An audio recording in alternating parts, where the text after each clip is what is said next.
Ladies and gentlemen, welcome to Casting the Spotlight episode number 182. And our guest tonight for our 6-year anniversary is none other than Justyn motherfucking Cheatham.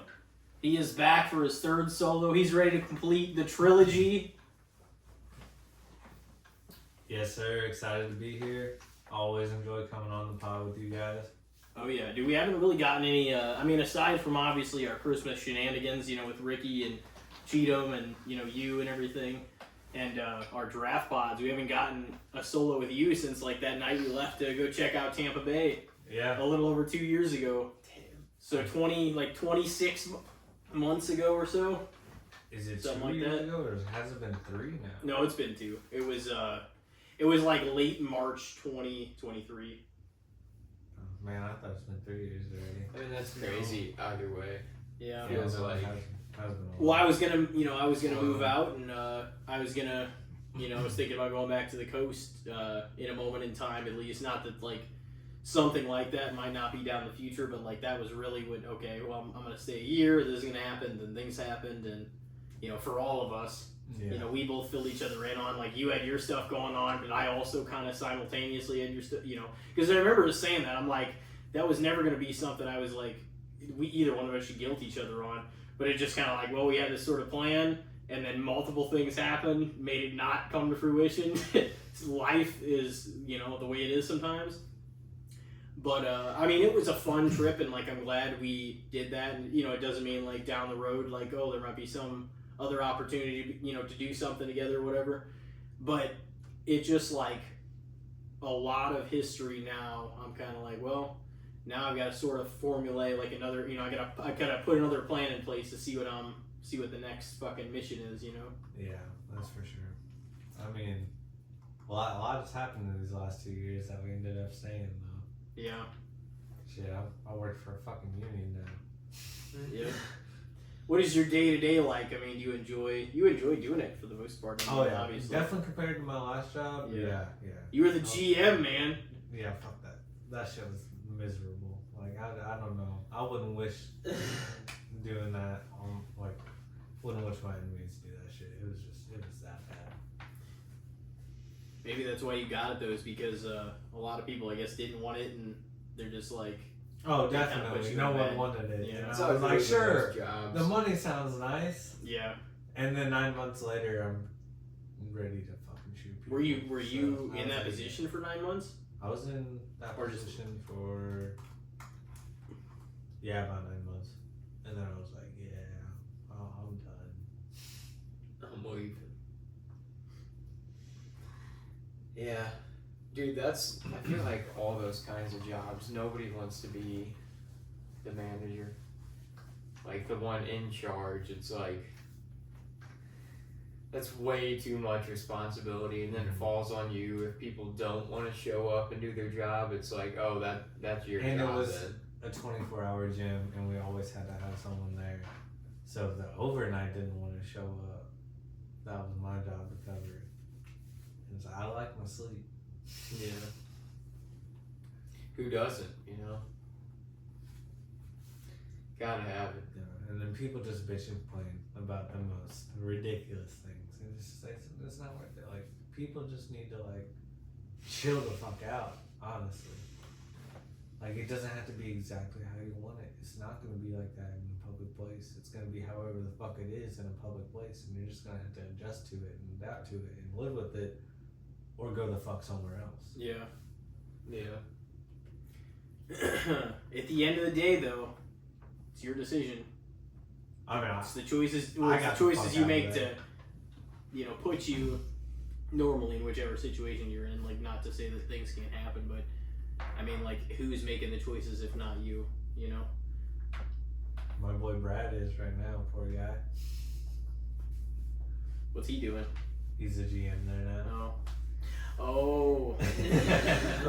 For Planet. See, even landing that job was kind of wild. Whenever you told me about that, I was like, what? It was literally just because nobody else wanted it, and Yeah. I was the schmuck that said, "Hey, I'll take it." Fucking schmuck.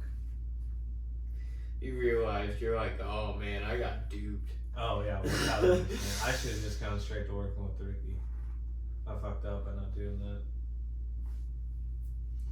Yeah, it's all about making those choices and learning though. You know? I'm there now, so It's a life experience.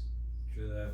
And it would have been a decent life experience to not experience, but you know. Dude, that was like at Pizza Hut all the time. They like tried, hey, you wanna be a manager here? Mm-hmm. Like, Hell no, the only reason I No. still work here is for the tips. yeah, You want me like to why lose would that? I be a manager? They're like, well, you could still deliver. Like most nights, you'd step in manager a couple nights a week. I'm like, not worth it. Until it turns into you having to be Hours. there all the time, Yeah. and then they're Just you know. manager Yeah. and then B&B manager. That's how it always starts. No, it'd be just a little bit of an adjustment, and it's like, no, I fucking know better now. And then you turn into like Never that guy off stepped that into 70s it. show, Foreman's boss at the burger place, and he's like, they give you a nice amount of cash right out of high school, and then you just end up staying here for the rest of your life. And Yeah. it's like, yeah, that sounds fucking terrible, actually. Yeah. Yep. And that's the thing too, is the managers would always just be like, oh man, this fucking sucks. They'd be bitching Only all bitching and night at complaining work. about it. All yeah. night. And then they'd be like, hey, you wanna be a manager? It's great. Why the It's fuck would I great. wanna We be a love it manager? over here. I'm chilling. I'm just making dough, I'm cleaning dishes, and I'm delivering pizzas. Yeah. Cleaning up. I don't wanna deal with all that shit. No, fuck People calling out all the time. Oh, yeah. I don't want that to be The on. customers. Yeah. Not worth it. Yeah, that's the thing. If you had a real ridiculous customer, you could just be like, let me get the manager real quick for you. Not as a manager, you know, that shit's you. Yep. Yeah. Don't miss it at all. Yeah. Those environments I don't miss it. I really don't. I feel like I've had great managers throughout working, and I've had Oh, definitely. And then not some at fucking all people good that should managers. never be in the position of power and leading people. Like, Yeah. it's just like you do not know how to lead another human being. Yeah. And honestly, I didn't think I was that good. And it's like, so I was like, yeah, I don't need to be in this position. Like, honestly, I could have done a lot better than I did. Yeah. But I mean, I was 24 managing people, and it's like, that's pretty young. And you didn't want to be there. Yeah. So that was another. And after like the first couple months, I was like, yeah, fuck this shit, man. It's hard if you can't at least more than like tolerate like where you're working. It's hard to like have the desire to wake up and fucking do it over and over. Mm-hmm. You know, even sometimes whenever you do like it, or if it's like at least fine for now, you're still kind of wondering. You're like, man, like should I be doing something different, or is this like good for now, or what am I? You know what I mean? So I don't know. I mean, we'll see what the hell happens. Pivot. So, movies. Went and watched the. I'm We going to can talk about pivot this to one. movies. I watched the Phoenician Scheme the other day. It was honestly a really good movie. I watched the entire thing, paid attention to the entire thing, but I honestly don't think I understood a single fucking second of that movie. It was good, but it's just like, it was a lot. Very quick Yeah. paced. It's Wes Anderson. It's just him as a director. Mm. I feel like very artsy, confusing, but cool looking movies. No, it was It's like a lot of pastel colors all the time. And I liked it a lot, but at the same time, I didn't understand it a lot. What was it called? The Phoenician Scheme. Yeah, With, I don't even remember it being advertised. With Benicio. Del Toro, Michael Cera, Bryan Cranston's in it for a little bit, Benedict Cumberbatch. It's got a pretty good cast. Yeah. Scarlett Johansson. Yeah, the most recent movie I saw in theaters was Karate Kid Legends. How was that? I mean, I liked Cobra Kai. Like, I watched all of that. So that was the most recent thing I've seen, like Karate Kid world wise. So I was like kind of anticipating this, but also was kind of like, what are they like? I don't know what they're necessarily gonna do because it's like the original Karate Kid, but then Jackie Chan. They're like crossing those two universes, and it was just kind of it was a little ridiculous. I didn't have the best time. The most like hilarious part though was like the fact that there was a lot of like families and stuff there, you know. So there's a lot of kids in the audience and like some teenagers and shit, and a lot of talking throughout like all the previews. I didn't really care because it was the previews. I was like, whatever, it's the previews. But then like the movie started. Like it was starting, the credits were like, the opening credits were going, the shit was happening, and people were still just chatting. Oh, all this bullshit. Yeah, and I'm like in the top row, and there's like six seats between me on either side probably, and on like the left side there's a family, and on the right side there's like an older Asian couple, right?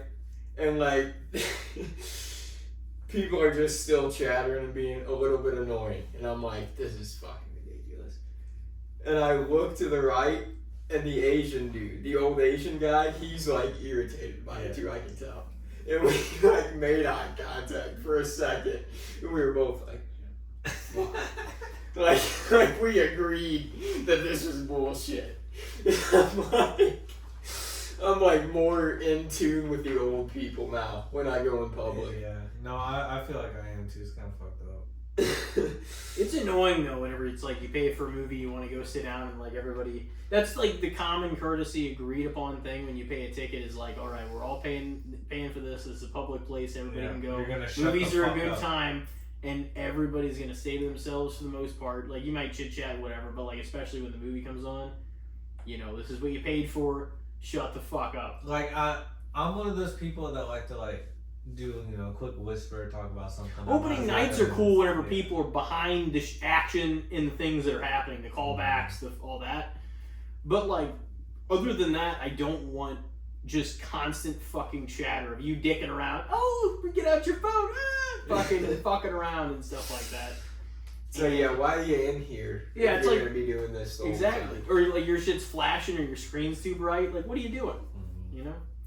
And it's like if I tried doing that shit in the movies as a kid with my parents, my ass is gonna get beat. We're gonna leave that movie, and I'm not gonna get to watch the rest of it. Yeah, I was being a belligerent asshole. I'm not trying to be negative. I love the movies, but no, that's should be one of those things that's universally agreed upon. But I still love going to the movies overall because of the experience it is. And certain things just they won't play the same for you. I don't care what anybody says. I'm not saying you have to see everything in theaters. Everything doesn't come into theaters, so like you can't anyway. Streaming's always gonna have some great shit that can't be replicated. But the same as the movies too.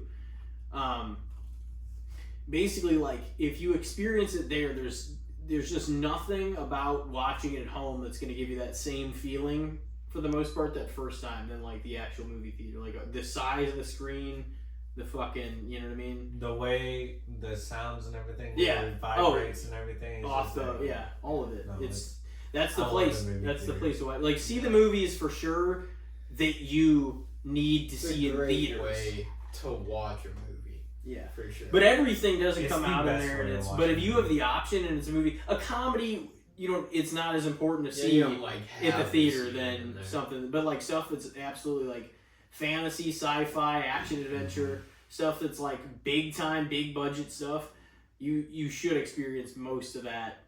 I feel like on the big screen. Like being able to go back and rewatch episode 3 for Star Wars. That was fucking awesome, dude. I was gonna get to that too. I'm like, we've all seen the movie so many times, but that was already like one of my favorite experiences at the theater this year. I know we all know what the movie is, and it's great. It's fucking awesome, but it was just surreal to see it presented in that big ass way again, you know, and watching it on the big screen like it just kind of came out, and just feeling like that, you know, it just slapped differently, and I was like, man, it'll be probably a while before I watch Revenge again because like after watching it like that, it was awesome, and I want it to be fresh again when I rewatch it again, you know, obviously. But we've all seen it a lot, but it was awesome. And that's like witness it the again. first memories I have of seeing a movie in theaters was that movie as a kid too. So being able to rewatch it again as an adult, we had a good group of like 6 of us that went too and everything, and everybody had, a few of us had never seen it in theaters, and like you said it was your first one. Me and Nick had seen it, and we remembered. And then like half of you guys hadn't even seen it before the theater, so I was like, oh shit. Ricky said he enjoyed it a lot more than he thought he would too. Yeah, he texted me after and everything. He was pumped. He said he was like, he couldn't sleep that night. He's like, I just kept thinking about it.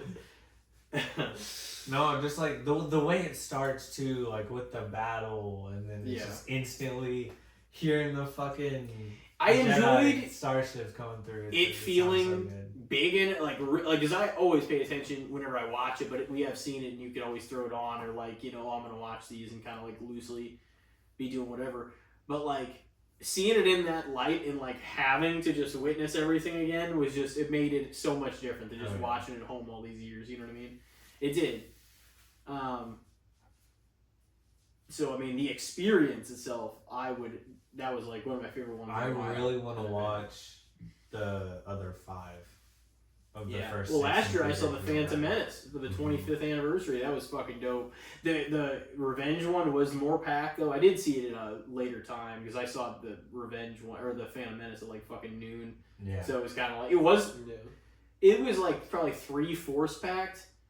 And the fans, they were like rowdy for it and stuff like that, but it was the time as well. It's like a weekend though, wasn't it? Yeah, I think it was like a Saturday. It was like a Saturday afternoon. Yeah, we went on Tuesday, didn't we? Yeah. And Tuesday people file in, and people definitely filed in for. It didn't top what the 77 one did whenever it came out in 1997 when they remastered all the original shit. Made the first remasterations of the original trilogy. But it topped like pretty much everything else that had ever been re-released. Yeah. But it's all Star Wars brand, It's all George Lucas Star Wars, which is the best shit. The actual shit. Yeah. The rest of it's just it's the Clone Wars is actual shit. Universe. Clone Wars is actual shit. Honestly, Rebels is pretty damn good too. Yeah, I mean, that's Disney's thing. Yeah, I'm over it. They should release episode 2 and acquire things, and they should release episode 2 in like the 25th anniversary of episode 2 and I'm sure they will. In 2027. I'm going. That'd be tight. Seeing any of those, like I might go see the Indiana Jones and Last Crusade on like the 18th or whatever it is, just because I'm like, that'd be fucking sick. Like it's not my favorite one of those, but it would be awesome to see one of those old ones. What day is the theater? Well, the other two are like Father's Day weekend because it's Henry Jones Jr. and his dad and everything, and just this father-son thing. But then they're showing it one more time on the 18th, and I was thinking about seeing it that day. I don't know if that's like Wednesday or something. Might be down to go too. But I'm like, wouldn't that be tight? I'm like, I'm gonna look if there's a 7 showing, and I'm like, perfect. I'm like, if I get in that would be good. But we gotta look at that shit actually. Yeah, that's definitely not one of my favorites in that series, but you'd want to go. Still, it's like a classic. I've gone to the It'd be sick to see it in theaters though. Yeah, it would be. I've gone to the theaters more this year than I have in a long time, and I'm loving it again. Like I love the movie theaters. I just haven't gone a lot the last few years. Yeah. Well, COVID really put a dent in all that stuff, and then like, cause we were seeing movies all the time in like 2019, 2018. We saw I'm still trying to go quite a bit. Yeah, I have been. I've at least went. I feel like once a month. No, you guys go a ton. I've went at least once a month every month this year. I think. You guys go a ton. I've barely gone. Just find something that's looks good either on a Tuesday and for a cheap ticket or another day. Because like if it's not that, like I try to go to opening nights if I can. I haven't went to like any this year though, but some of the year, a lot of the times the year's movies are backloaded to where a lot of the big bangers are like the second half of the year. The next Nolan movie's gonna be real good. I'd like to go see that night of premiere. Odysseus. What do you think about the or Odyssey or whatever? I think it's Odyssey. What about Superman's coming out in like a month? I'd be down to go see it, but I wouldn't really care to go see it like premiere night, honestly. You haven't. Yeah, I don't think you've watched any Marvel stuff as of recently, have you? I watched Shang-Chi recently. God of or Love and Thunder. Multiverse of Madness. I think that's about it. And you hadn't seen them, I guess, yet. Before then, yeah. I watched all those in like the last year, I think. I just recently watched some of the Star Wars shows again. Like I watched all of Andor. I had never seen any of it before, like a few weeks ago. And I watched Rogue One right after that, and then I watched Ahsoka over, and then I watched Solo, and then I watched Obi-Wan again. So I watched all those again, and I think I want to watch the sequels because I haven't seen the sequels in like 2 or 3 years at this point. Any of them. I mean, if they're on TV on the guide or whatever, like I might flip it on for a second like that. But I haven't actually sat down and watched them in a few years. So I'm like, I'll watch those again after all this talk and criticism, and they're definitely my least favorite trilogy. Everyone's. But we did have a lot of fun going to see them, and like we were just pumped about Star Wars being out again. Yeah, that's no. The experience was a lot of what that was too. Like we were all pumped to see stuff again, and I mean the movies weren't horrible. Like even if they were disappointing by Star Wars standards, those movies are still better than a lot of other films. I would say.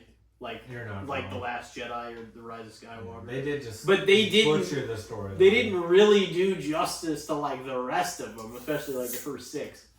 It was kind of like, there was a lot of questions I feel like that were never answered either. And then there was a whole bunch of shit injected that didn't make any sense. No, they made a lot of questions and gave very few answers.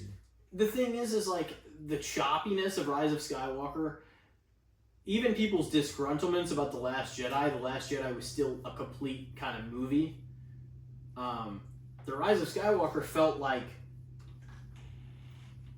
very choppy and like incongruent with its own self. Like its own storyline, it felt like because they had Leia for only so many scenes and they had to figure out a way to do that. Well, I don't know why they didn't just kill her it with was like Kylo Ren none of the other movies felt like that. So I'm like, and I might take Solo and Rogue One over Episode 9 also. Oh, I'm taking like all of the I think Rogue One was pretty fucking good, to be honest. 8 and 9.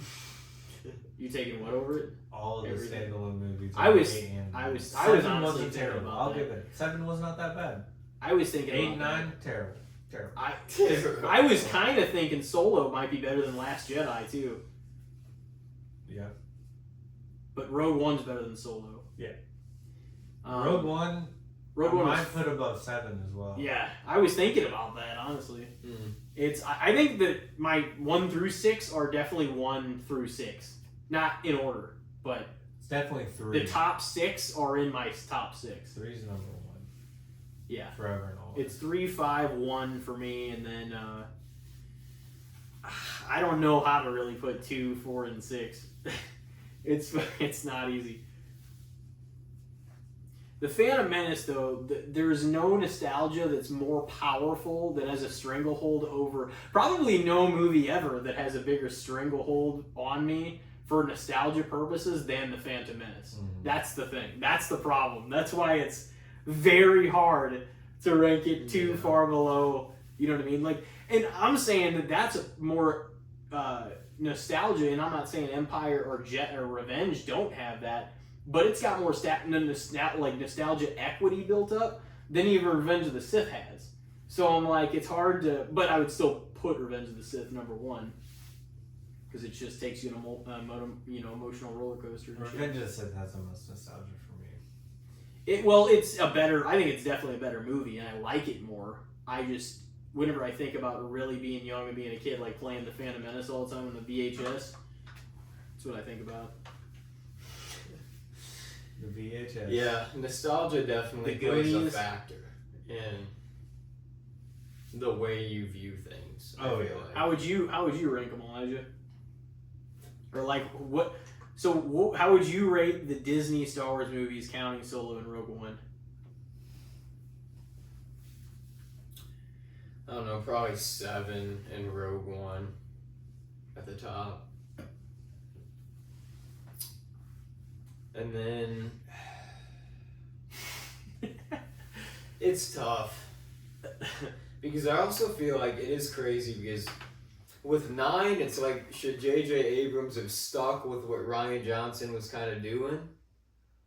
Because it almost felt like he was like, tried to reclaim his story and just gave a big fuck you to Rian Johnson. Well, it's almost like he tried doing that, and then didn't Disney like mess up entirely what he wanted to do as well, anyways. So it's like episodes 9 is like partially what he wanted to do, and then partially what Disney wanted to do. The studio. So Palpatine probably should just not have came back. Kylo Ren should have just stayed a bad guy the whole way through. Yeah. I just think the thing is 9 just. There were parts of 8, especially treating Luke like shit, which was my biggest disgruntlement with 8. That just the problem is with 9 is the damage that they were trying to undo in 9 from 8. They still did the damage they did to the series with 8, and then 9 damaged it further. Even more. So it's like, man, I don't know. They should it's hard just to scrap the trilogy after 8. Fucking Never finished. It like. I mean, he also killed Snoke. So. Exactly. Just There scrap goes it the after big 8. evil. I thought some duel, but with Luke and Ben Solo or Kylo Ren was gonna happen in 8. That's what I thought was gonna happen. Yeah. Before we saw him, and it should have happened. And instead, you had Kylo just screaming, "Fire everything!" at a force projection, and then he dies. So, hell yeah. He also, I know it's Adam Driver, and it's like, oh, we want to have him displayed on here, but it's like, the Kylo Ren mask was dope. And then the way he sounded and everything, nah, that shit was nice. Should have kept it. I mean, you could have it off. I didn't think it was too bad. You should have it off occasionally yeah. so you can, see his face and he can, do scenes like but that. But when he's going around the the galaxy, being Kylo Ren, he should be that crazy force with the mask. For sure. Creepy. Sounds creepy. Yeah, no, they fucked it up. I feel like he had the mask basically the whole time in 7. He took it on and off in 8, and then he basically didn't have it in 9. And it's just like, bro, just let him keep the mask. What are we doing here? That's the look that completes the entire look. I guess that was the thing, is he was becoming Ben Solo, so it was like... But yeah, that was dumb.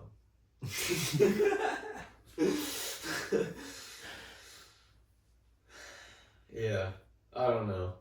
Because that really bothered me too with 8. I remember it was like, why did they kill Snoke, and why is he going so on and off with the fucking mask? Those are two things that... Studios have been killing so much stuff recently, though. Game of Dude, Thrones, people have stopped turning out for some of these movies. Mm-hmm. It's good, though. They need to not churn out bullshit, but produce quality material. If it takes a little bit longer, who gives a fuck if it's good? Mm-hmm. Don't just She-Hulk and crap like that. Who fucking wants that? I've seen clips of that and it looks terrible. Yeah, I haven't seen it.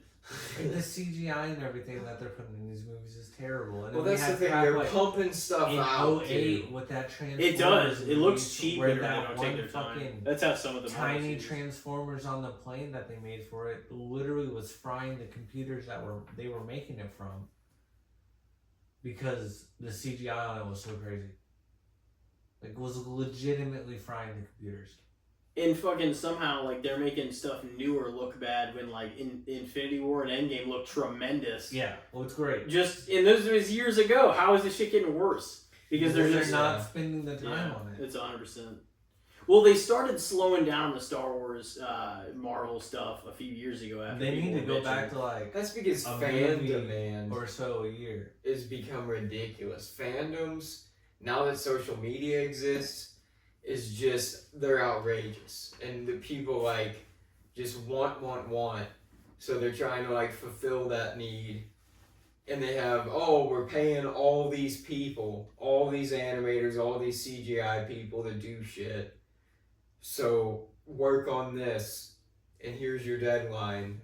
There's like But it just results in 13 opened Star Wars projects right now in the making. that's too Movies. You know? They Movies. said, and this is the crazy thing, is that I was reading just maybe a couple weeks ago that the only thing that's ready right now to come out, obviously Mandalorian and Grogu is going to come out next May, like late May next year.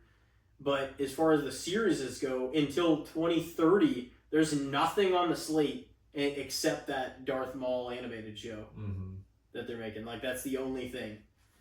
So I'm like there's nothing they intend on making. So I'm like, oh shit. Like, what Which, if they include Sam Witwer and shit, that's good because he's gonna keep them somewhat in line in the lore of Star Wars. I guess are they making? I don't know how they're, or maybe Ahsoka 2's that'll come out as well. I don't know which ones because obviously they canceled the Acolyte. Do an event about your disgruntled feelings about Darth Plagueis. I almost talked about that a second ago because you talked about that the night of the draft. Yeah, well, there's a lot of things. One, like her bleeding the lightsaber instantly with like no, and like Darth Vader literally almost died from bleeding his lightsaber. And the thing is, and she does it in like 2 seconds with a. You gotta explain what that means to Elijah, the bleeding lightsaber thing. So that's one. So you have to bleed your kyber crystal to unpurify it to turn it red. And I'll point that out in a second. And like, so you had to like meditate on it with anger and hatred and dark side to like turn it unpure and become a red kyber crystal. Like red kyber crystals aren't found. They're synthetic. Birthed through hatred. And how the fuck would Anakin's not go red when he was slaughtering younglings and all kinds of other stuff? That's the big gaping hole of logic in the Acolyte. And then this chick's went. The Acolyte was not perfect at all. But I mean, I'm not saying that there weren't stuff I wasn't into in it, but it was definitely like had some holes in it too. Yeah, no, that was rough. But then, how do you like also have all of this behind the scenes lore of a guy like Darth Plagueis? Finally, show him for 2 seconds in the show, and then cancel the fucking show. And then they show Yoda at the very end. And they show Yoda and Darth Plagueis in the same fucking episode. I thought that was within 3 Plagueis. minutes between each other, and then cancel the fucking show. Yeah, that is shitty. Wild. So like everybody's been asking for like Previous. Yeah, like, I want to see prequel era shit. old That's what I stuff. want to see. Or like before that even. Or like Or give the us Republic. a legitimate Knights of the Old Republic type thing with Darth before Revan the and Skywalker shit. Malik and Bastila. I'd be fine with that too. I want to see shit with more Jedi. That's what I want. Yeah. Yeah, I mean, Or if they do actually do the High Republic era shit like they're talking about, spend the fucking time on the writing. Do it well. Make sure it actually goes in line with Star Wars lore. Don't just do what you think is gonna look good for television, because that's not gonna work with the fans. They actually care. Yeah, that's the thing, is everybody demands it, but then when they get it, they're like, well, this is shit. Because you begged for it in fucking 6 months, so what did you expect? Yeah. But in the Acolyte though, that came out There's last a year? reason why George Lucas said before he sold just it. because it got like bad ratings. Yeah, it came out last year though, but that shit was announced in like fucking 2019. I don't want to hear shit about them pushing that out too fast. Yeah. There's a reason why fucking George Lucas, whenever he sold it, he's just like, well, to do a 7, 8, 9, and to do it right would take. That's a 10-year project, which means it's every 3 years, like he always released them. he knew that it was going to take time to do it correctly, like he did in all of his. Doesn't mean they were all perfect or made all the proper decisions, even going back to the original trilogy. And the fact that Disney even but had they were like all 4 of them came out in like fucking 4 years, or all 3 of them came out in like 4 or 5 years, however long. Disney could have used like the shit that they call Legends now material for the movies. They threw his shit out. They threw all that out. And they're like, fuck all that. We're gonna do our own thing. And it was terrible.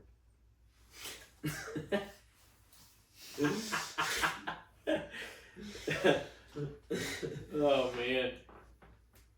It was terrible. I mean, honestly, age groups 8 and under, who talks highly about the Disney movies? I mean, Exactly. About like Disney Star Wars movies? Yeah. Yeah. I think it also depends upon the people that like watched the previous ones before them. If you're watching the Disney Star Wars, you better have watched the fucking previous 6 movies. But yeah, that's what. But like, if you You should have. if you didn't really like, if you weren't into Star Wars much before these, They came probably out, wouldn't have understood a fucking thing.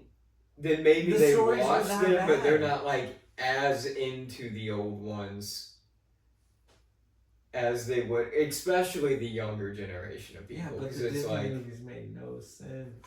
yeah, they were choppier than fuck. Yeah. Yeah. Because of, let's just do a different director every time, and then they backtrack. They should have done that. They did. J.J. Abrams is They like, should have this is- stuck I with one made- the whole time. I made the case several episodes ago with Elijah when we had like maybe it was a Star Wars films or characters or whatever segment of like the newest segment we've been doing. But instead of going JJ Ryan Johnson back to JJ, maybe they just should have found a third director after all that shit too, because he wanted to go back and retort all the shit that Ryan Johnson did. So he spent some of the time. So some of the time he had that as his plan, and then the rest of it was trying to push this movie forward. I knew it was gonna be. So a this- problem when the they story said was a JJ little bit gonna turn hollow. for 8. In episode 9, especially that stupid fucking line. Somehow. we didn't even. I didn't even know. Like, yeah, you knew immediately what I meant. That was one of the dumbest things I've ever seen. They Dude, fly Darth's now. sacrifice. They fly now. How would Darth's sacrifice not be undermined if that's the case, though? You know what I mean? Yeah. If he it's came back, like. They literally. And I understand he was shat like, on I'm everything the just previous 6 movies. a thing of all the Sith. Like, that's why I'm back, you know? But And it's then- still kind of like. Seems like he should have fucking got rid of you if that was you know what I mean? Which is why it's like hard, like after 6, it was Return of the Jedi ended fucking perfectly. And you're telling me a lightsaber to the chest can be negated by a few tears in an untrained fucking Jedi? They made Rey way too flawless. That's the problem too. After knowing nothing, It makes no sense. you know. You know what I mean though? He did somehow. She like whooped the ass of Kylo Ren after fucking Yeah, they're like first battle. holding a lightsaber for the Kylo first time. definitely should have won the first Oh battle. yeah. Oh yeah. Mop the floor with it. Yeah. That should have ended badly for her, like and Finn, like the way it kind of did, you know, or it didn't really, because she fucking whooped his ass. Yeah. But Rough. Yeah, you know, it was what it was. we can kind of look back at it now. I mean, fuck, it's almost been 10 years since The Force Awakens came out. Yeah, in 2 more years. No, this year. No, this year, The Force Awakens. 2015. Force Did it come Awakens out? came No, out. it did come out in 15. Yeah. Fuck. Rogue One 16, Last Jedi in 17, Solo 18, That's rough. Rise of Skywalker 19. It's rough. I'm getting old. I might have them in that order too, if not Rogue One above Episode 7. And then I think they just progressively got a little bit. Although maybe I would switch Solo in Episode 8. I was having trouble with that because you I seem have like like 9 in the bottom. yeah, you seem like definitive. Well, that's the thing. They had higher expectations than the spin-offs too. So you can't drop the fucking ball like that. Yeah. You know what I mean? Oh. I don't like how they decided to make like Han Solo's origin for his last name. Like, Solo. You have no family, you have no people. Solo. Like, all right, cool. It was a Star Wars story. Yeah, but like an Imperial guy gave him that. Oh, like, yeah. Come on now. It gave you what you wanted. He set the parsecs record. He met Chewie. They showed how their relationship was initiated. He No, it really wasn't that terrible. It filled you in on a lot of things that you wanted. I don't think it blew you away, but I think it at least maybe met your expectations. You know? Yeah, I think a lot of people's main complaint was the guy that was Han. He wasn't Like the young horrible. Han. I didn't think he was. I didn't think it was. I didn't think he was that bad either, honestly. It's just. But it's hard to replace a dude as iconic as Harrison Ford. Yeah. It's like playing a younger Harrison Ford character is going to be a tough role to fill. Mm-hmm. That's like somebody, we're going to make a prequel Indiana Jones. Step in. Like, people are going to be pissed no matter what Who they performance cast. is. Don't do it. Make original shit. Disney, How hard is Disney that? I doesn't don't do understand that. why Disney that's so does hard. not. Or you can expand upon universes too. It's a crazy thing. Make Like, more you shit don't within have- that universe that Yeah. actually makes You sense don't with the have to lore. redo what was already made. You can expand upon that. See, I feel like Disney. And it doesn't even have to be a correlating story. It can be something completely fucking different. But just in the world. you have a layout of what you're gonna do already. Yeah. A world, characters. You know, if you're doing something like Harry Potter or something like that. Yeah. Like, I mean, Fantastic Beasts, this started good and then it fell bad. By like, movie 2 was movie 3 was terrible. But they also did really bad casting choices in that one. Never seen any of the second or third one. First one was pretty good. Second one and third one is kind of just everywhere. I've seen, the first one multiple times, and the second one I think like once. And I don't think I've ever seen the third. But they're remaking Harry Potter again. Well, you know. I know, that's like. I'm not watching that. That pisses me I mean, off. I'm gonna watch it if I'm being honest with you. I probably will too, but it's like. You have this world. Yep. Mm-hmm. Make something else in the world. We're gonna do each season for a year. It doesn't even have to be any of the characters that were Like, in it could Harry be Potter. Completely new people, but you It have could be a younger Dumbledore or you some have shit, the and all new blueprint people. of your world and everything. They're trying to fucking brainwash everybody with this shit. But Oh they no, are, this is what it is. No, they it's are not. finally expanding upon Avatar, You know what I'm saying. which is exciting. Yeah. They're doing a movie and a show. I think the movie is going to be the gang as adults. Yeah, I think I saw it's And then the the show is going to be years after Ozai. as he's like an adult Avatar and everything. And then I think they're going to do a show of the new Avatar. Yeah, because like I honestly didn't even watch the live action Avatar. I tried. It was not good. It got like a fucking horrendous Nothing rating, didn't it? has ever been good since the animated series when it comes to Avatar: The Last Airbender.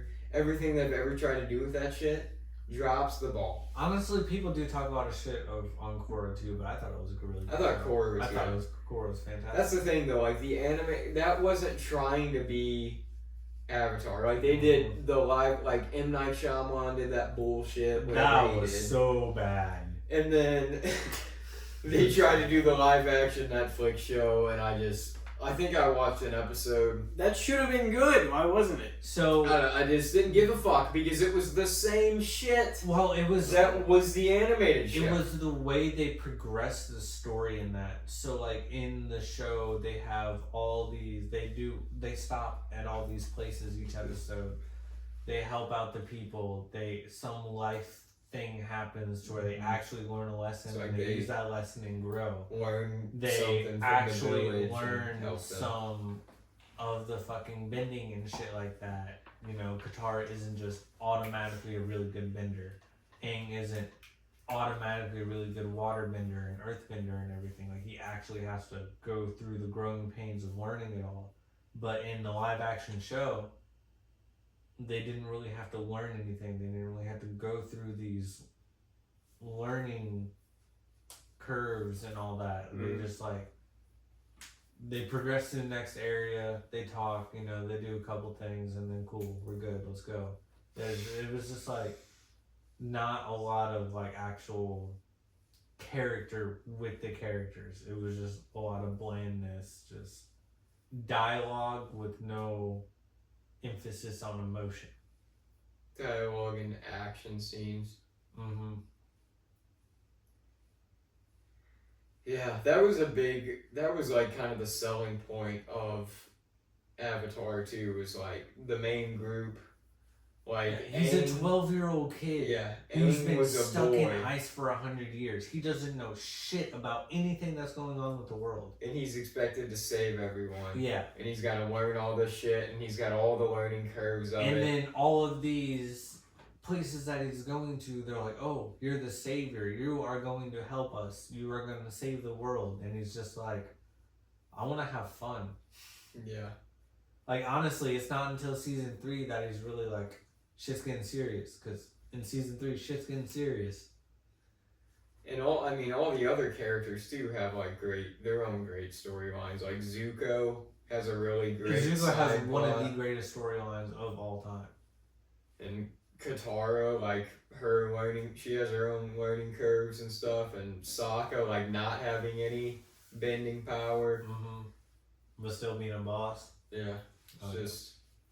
I'm excited for the older version of them. I hope they do them right. I would occasionally watch like some of the avatars, like when they came on after like SpongeBob or Drake and Josh or whatever, when they would come out, but I didn't ever like fully know the whole story. And then it was That's the crazy thing because that like was with Avatar too, is they You- would come on Nickelodeon, but you guys never had watched to it? watch. I haven't. I haven't You watched. lived together and you never made them watch it? No, we watched it. We watched a whole lot of shit, though. But I know. Alright, do me a favor and just sit down and watch it. It's fantastic. Like, honestly, like I've the seen some animated, the episodes out of story, context, but the story of it is just fantastic. The animation is really good. it's rated one of the highest shows of all time. it's amazing. It's amazing. It's like it's in the top 10, I think. yeah, It's- it really is well told. It's one of But those it's that one is that you great have to to just watch chronologically Yeah. too. But after you watch that, then you can. It's literally cool just that it throw was on a that couple dense episodes, in watch that it for a bit. nuanced is like kind of presented as a kid's show. Yeah, it was on. That's the thing Yeah. is, it was on Nickelodeon in the Yeah. 2000s, so it was like a lot of people weren't getting it Mhm. because you weren't seeing it chronologically. So it Yeah. would just come on at random times. That makes sense. But it's such a good one. Somebody picks up like in season 4. Oh, I love this show. It's like you don't fucking know what happened. Mick Foley voiced the Boulder. The Boulder. Hey, he was. Speaking of that, actually, so since the first 2 times you were on, we did Cape Con 2023 and 24. And remember we were talking because I was like, some dude from Avatar: The Last Airbender is here, like the voice actor. Yeah. You know, who did you say it was? Aang or somebody like that, or No, it was no, it wasn't Aang. it was Iroh. Was it? Yeah. Oh yeah, that's Yeah, right. because you're like, you gotta get Yeah, a where's picture. my signature from Iroh, bro? What the Iroh's fuck? coming back this year. So you Really? can Is come he? back. Oh, Yeah. shit. Ooh. When is it? I don't even Probably know like this the year. first weekend of November. Yeah, it's like late October, early November.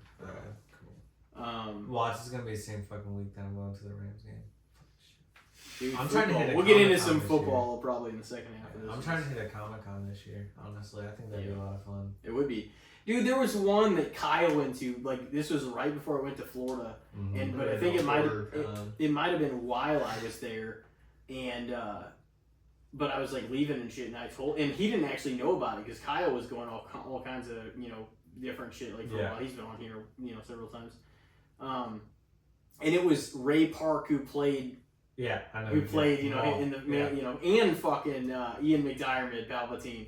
in like the same Comic-Con. He met fucking both of them. Damn. And I'm like, dude, that would have been so sick to go. Yeah, I'll have to look up to see if they announced who's gonna be at this year's Comic-Con. Like meeting him or like Hayden Christensen or Ewan McGregor or even Frank Oz, who's like man, the if I could meet the fucking voice actor of Naruto, that or shit even was George so Lucas sick. himself would be fucking crazy. I don't know if George Lucas does that shit though. No, he doesn't. He's not gonna be at like stand. Definitely not no St. Louis one. Dude's got like if he $5 does anything billion. like that, it'll be like the LA Comic Con. I think he sold Star Wars for almost $5 billion. Oh, he sold it for a fuck off of that. Yeah. Oh, it's like fuck it's you money. crazy for sure. that he just completely built it from the ground up. Like just the idea, like just completely, turned into a massive success.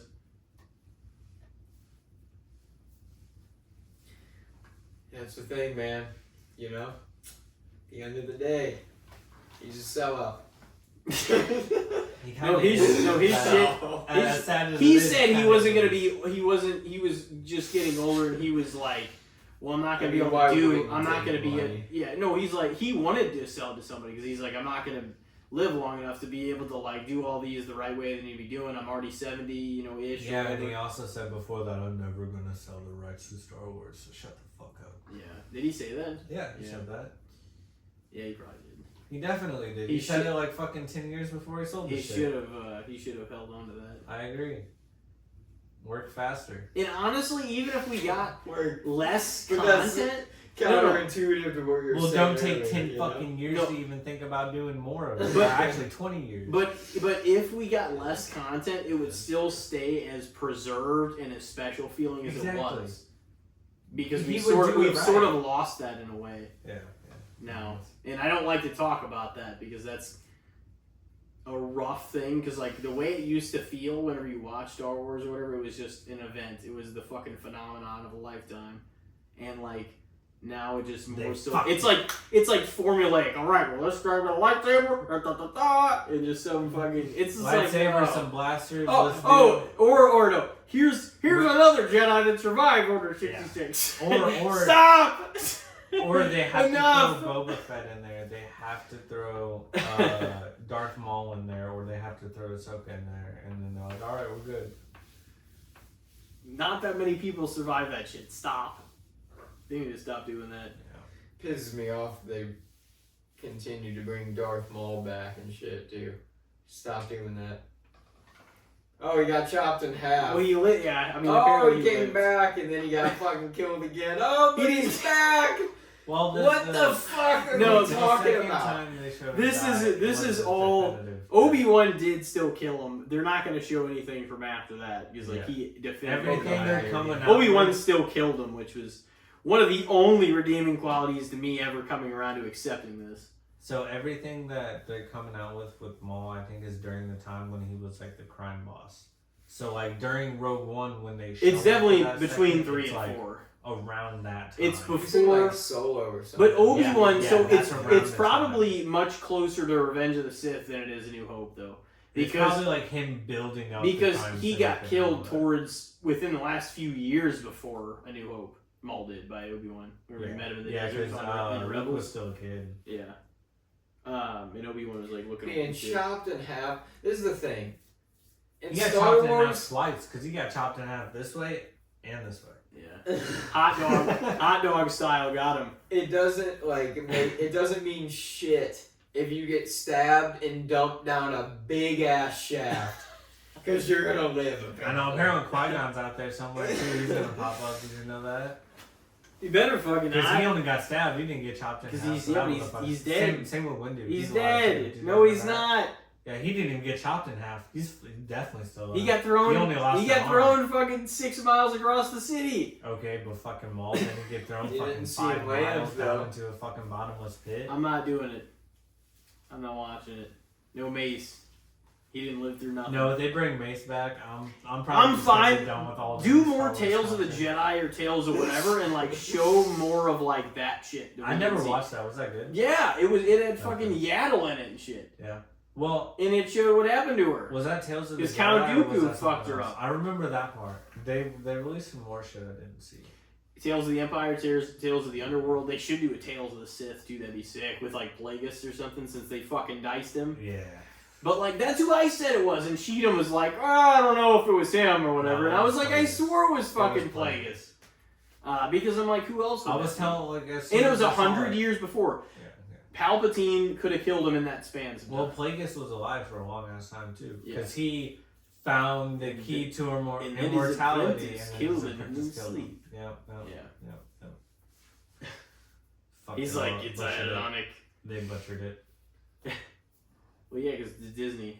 I think we just went on like a 45-minute rant. We did, but it's a good time. Disney Star Not Wars, that basically. long, not that long. We're getting close to the break, but no, there's certainly been some good stuff. Like, I honestly didn't think Mandalorian, any of the seasons were, I thought especially the Mandalorian first two was were good. great. I really did you enjoyed Mandalorian. Did you watch season 3?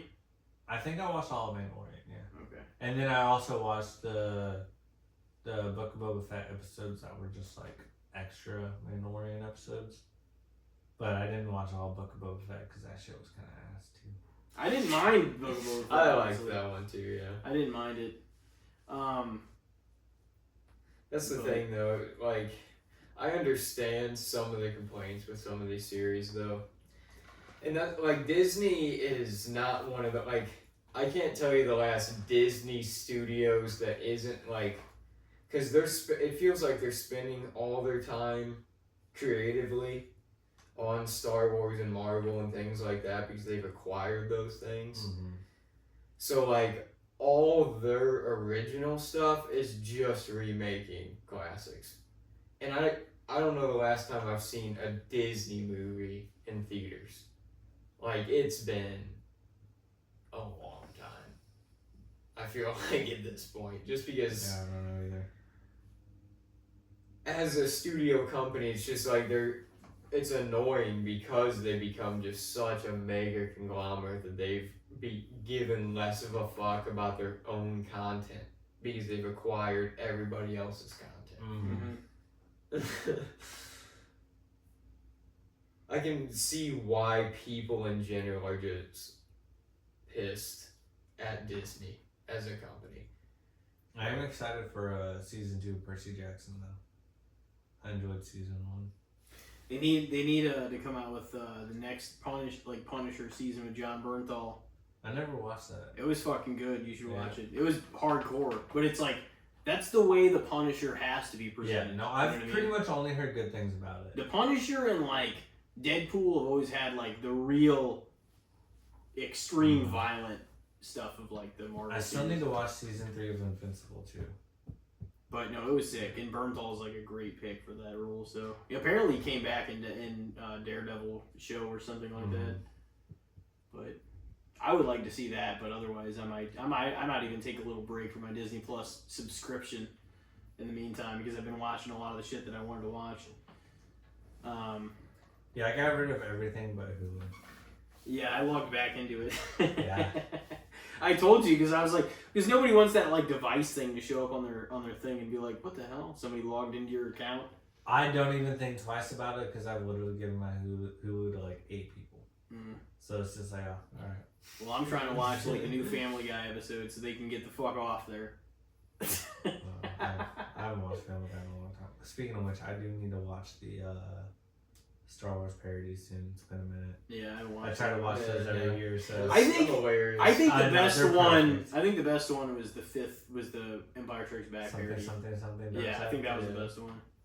I just honestly, always think of they're all watching 3 those with fucking like phenomenal. you guys though, because we watched them in your Mhm. grandparents' basement like Mhm. a lot. I feel It's like, and just that's so good. just That was the probably thing Cheatham's I think pick of. like fucking 7 times. yeah. He watched that shit.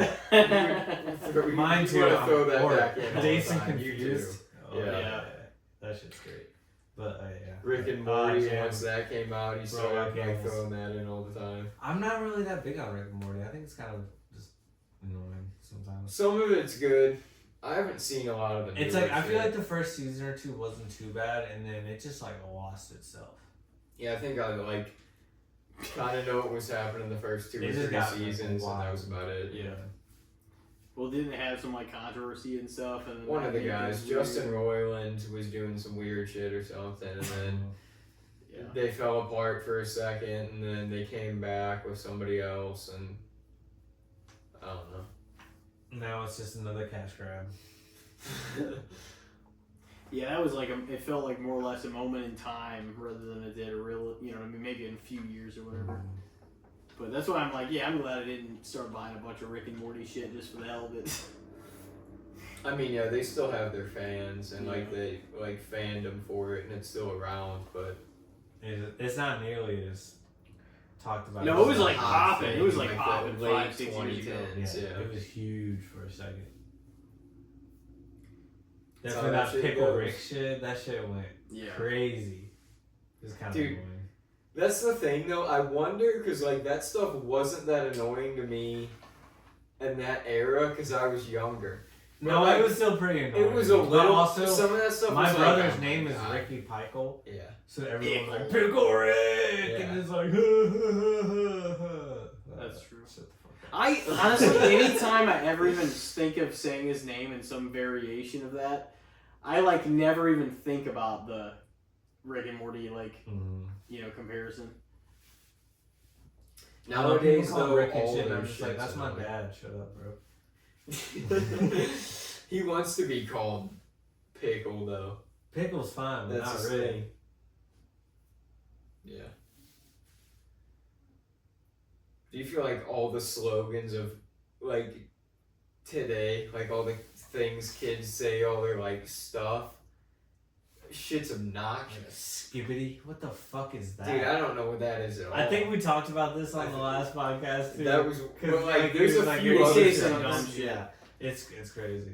There's a few other things though that like I can't think of them off the top of my head right now, but people know. You know when you hear them that it's like the way like they'll use certain words to describe things that it's just like it's not something that would be in their normal vocabulary. Roosevelt hit me with one the other day, and I They're was just like, like, "What?" And she's like, "It was like cap, but the way she said it, she just like ended her sentence with it, and it just did not make sense." I was like, "Cap?"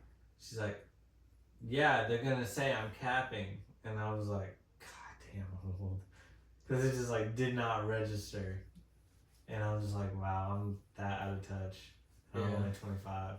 Yeah, it's funny when your niece and nephew can just start like leaving you behind, just like you I don't know remember what when I'm that talking I was about. that age, and I was like, "How do you guys not know what we're talking about? Like, what do you mean?" And now it's like, I talk probably more like the people from like the 80s than I do like the people from now. How the fuck are you only 25? Turn I'm 26 jealous. next month. Yeah, It's, you know, I mean, no, it's crazy though. I know. I feel Yeah, like we're you're getting the young young on this one shit now. real quick, man. I've always been the young one. around Like this it stuff. felt like for a minute though it was like It felt like I was never gonna fucking hit 21. yeah, My you were like, God. oh man, this guy's like it sucks for him that he's this age, and now it's like, damn, dude, this is good to be your age, you know? Oh I'm yeah. reaching 30 here soon. It's like I feel like we did so much shit before I was 21 that I should have been 21 for. And then I moved right before I turned 21. Then Oh, yeah. COVID hit, and I turned 21 during COVID. Yay. Yeah. Such What a an shit exciting time, birthday. though. Actually, I did have a pretty good birthday that year. I went to the lake. Didn't we bring you to the bars in Columbia though? Didn't you? He hang out with tried some of them? to, but I wasn't able to go on any of them. Yeah, your brother, he got too drunk and got himself in trouble anyways. Yeah, I remember that. I think I might have already gotten sent back to the hotel when that happened. Because there's nothing I could do. That sucks, dude. Like, I felt bad for you that night, too, because there was just, like... Because we tried to do other shit that didn't involve hitting the bars. But there was nothing else to do at that time. And it's not like we could all fucking shove in. We went to a pool hall for a while. I don't think I was allowed in that. I think you went there. You were there, I think. I think I was like outside for a bit. Straight up. I think Just looking in. I think I had to like wait outside for a little while, but I don't think I ever actually got to go in I anywhere. thought you got to chill in there, but... I don't know. That sucks, though. That was a fun trip though, looking back. It I was can't a really believe fun trip. like When Ethan fucking that was, like- here on the way there. yeah. fucked his car up, totaled it. He's like, I think it's good. And then we got there and it was just dripping some shit. Lost all of its fucking fluids, all of its antifreeze. He's lucky it didn't lose it all when we were still driving.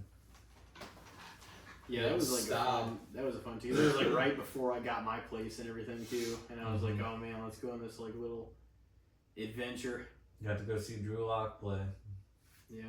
I can't even remember who they played. They were already up Ass by 2 whooping. touchdowns by the time we got there. Oh yeah.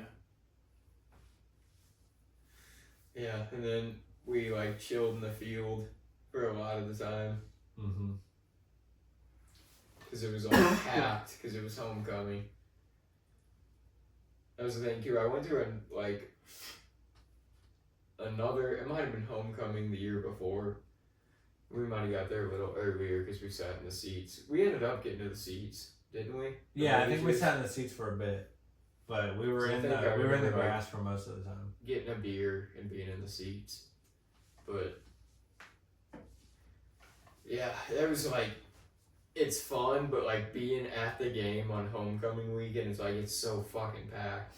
Like even the walk there, you just like there's so many groups of people you encounter on the way to the place. Especially when you're leaving from the dorms, you know. And didn't we go eat in the cafeteria beforehand too? Yeah. I Yeah. think So we were like in the all. middle of that shit, and then had to walk over. Yeah. Well, didn't we go to like some? Was it like a no, not a margarita place or like It was a frozen slushy place. wasn't Yeah, it? it was something like that. Wasn't We it? went to some. You guys got some like Yeah, I remember that. alcoholic slushies. Yeah. Oh yeah, I had all those edibles with me. That was a good time. Yeah. That was when we were bringing a bunch of edibles down. That's when Pass them edibles out. stuff. that was a fucking wild time. That was a good time though. I feel like I don't really feel anything off edibles anymore, man. Mm. Not like that. That shit just knocked me on my ass. I took Oh, yeah. 500 Well, we would milligrams. just be sitting in like the fucking my old house is like, you know, Mhm. whenever my big ass TV was on the coffee table, and we'd just be all sitting there fucking ripped and fucking watching Family Guy and like horror movies or whatever else like that fall. Dude, that shit was so much fun. Like those days that I would go with both of you till like the mall, we would just go out. yeah. Like there would be nothing else. Like you guys would be off work or just whatever. Like, all right, let's just go out and bullshit. We'll go to Walmart. We'll just go to the fucking mall. Just kill hours Yeah. and just like eat snacks and buy movies and shit. Spend money you shouldn't spend. Yeah. and shit. Dude, it was great. We would get like Auntie Anne's pretzels and shit, and that would be just fantastic. Dude, it's like $9 for fucking Auntie Anne's is pretzel so now. good though. I know, it's man. worth it. Dude, their salsa cheese or whatever that is. Oh man, that shit's good. Just the smell of it alone when you walk by. Yeah. Oh yeah. Dude, South County Mall though is dying. It's slow. it's down. so sad. bad. It's so sad. bad. Dude, they brought the wrecking ball down on Chesterfield Mall like last year or Really? whatever. Well, I had never, I actually went in there because they had like a little Kia, since my car was like, they're like, oh, we gotta make sure you have the anti-theft protection locks or whatever the fuck. And I did. Mine didn't have the problem that the ones that were getting like thieved into had. But I still had it all checked, but they did some tests on my car and everything was good. And I was like, yeah, well, I'm out here, Chesterfield. Like, I haven't been this small in definitely more than a decade. And by then, there was nothing in there. There was, like, pickleball courts and, like, V-Stock was open. Yeah. And I just, like, walked through it because I wanted to kind of just see it again after, which is I'm kind of glad I did because then it actually got obliterated shortly after. And now we're down to basically just like the Galleria and one other in St. Louis, right? Like the really rich one. Well, West West County County, still has yeah. business bumping all the Yeah. time. The Galleria in West County are probably going to be steady for a while. Well, the but- Galleria's got more stuff closed down in there than West County, but yeah, they like. They so still got that's a the one lot I of always shit when I went on happening, Hampton. though. That was the one I would always go to. Yeah. But they do have like And they put Some shit stores on like closed in there. other like events on and stuff there too, occasionally. Well, they have a comedy club there too, don't they? yeah. And a Yeah, movie in the theater? in the basement there. Yeah. Yeah, it's actually really small. Me and Nick went to go see Free Guy there. Speaking of which, That Ryan Reynolds movie. I want to go see a was- comedy it was club. Galleria weird. 6, I think it is. Yeah, it was like a really small theater though. Yeah. You were just kind of like, ah. It's like your teacher would pull down the screen, and that's kind of like what it was. All right, whatever the projection board or whatever. That's almost like what it looked like, and then there was just rows and shit. But it was like pretty small. So I was like, oh shit. So that's like the only time I saw a movie there. I want to go see a comedy show soon. I've never actually been to one. They're fun. Mm-hmm. I've been to like local ones, the ones in LA. We've seen like big shows like Bill Burr's and stuff like that. Is there anybody else cool coming? Burt, You saw Nikki, yeah. Yeah. Seen like, I'm trying to think. Seen Bill Burr, Burt Kreischer, Nikki Glazer, Mark Norman. You've seen Theo, right? Tried to. Yeah.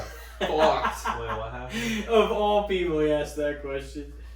Dude, I don't even know. I bought tickets from StubHub. That was the time that I said I'll never use StubHub again, basically. No, StubHub's kind of shitty.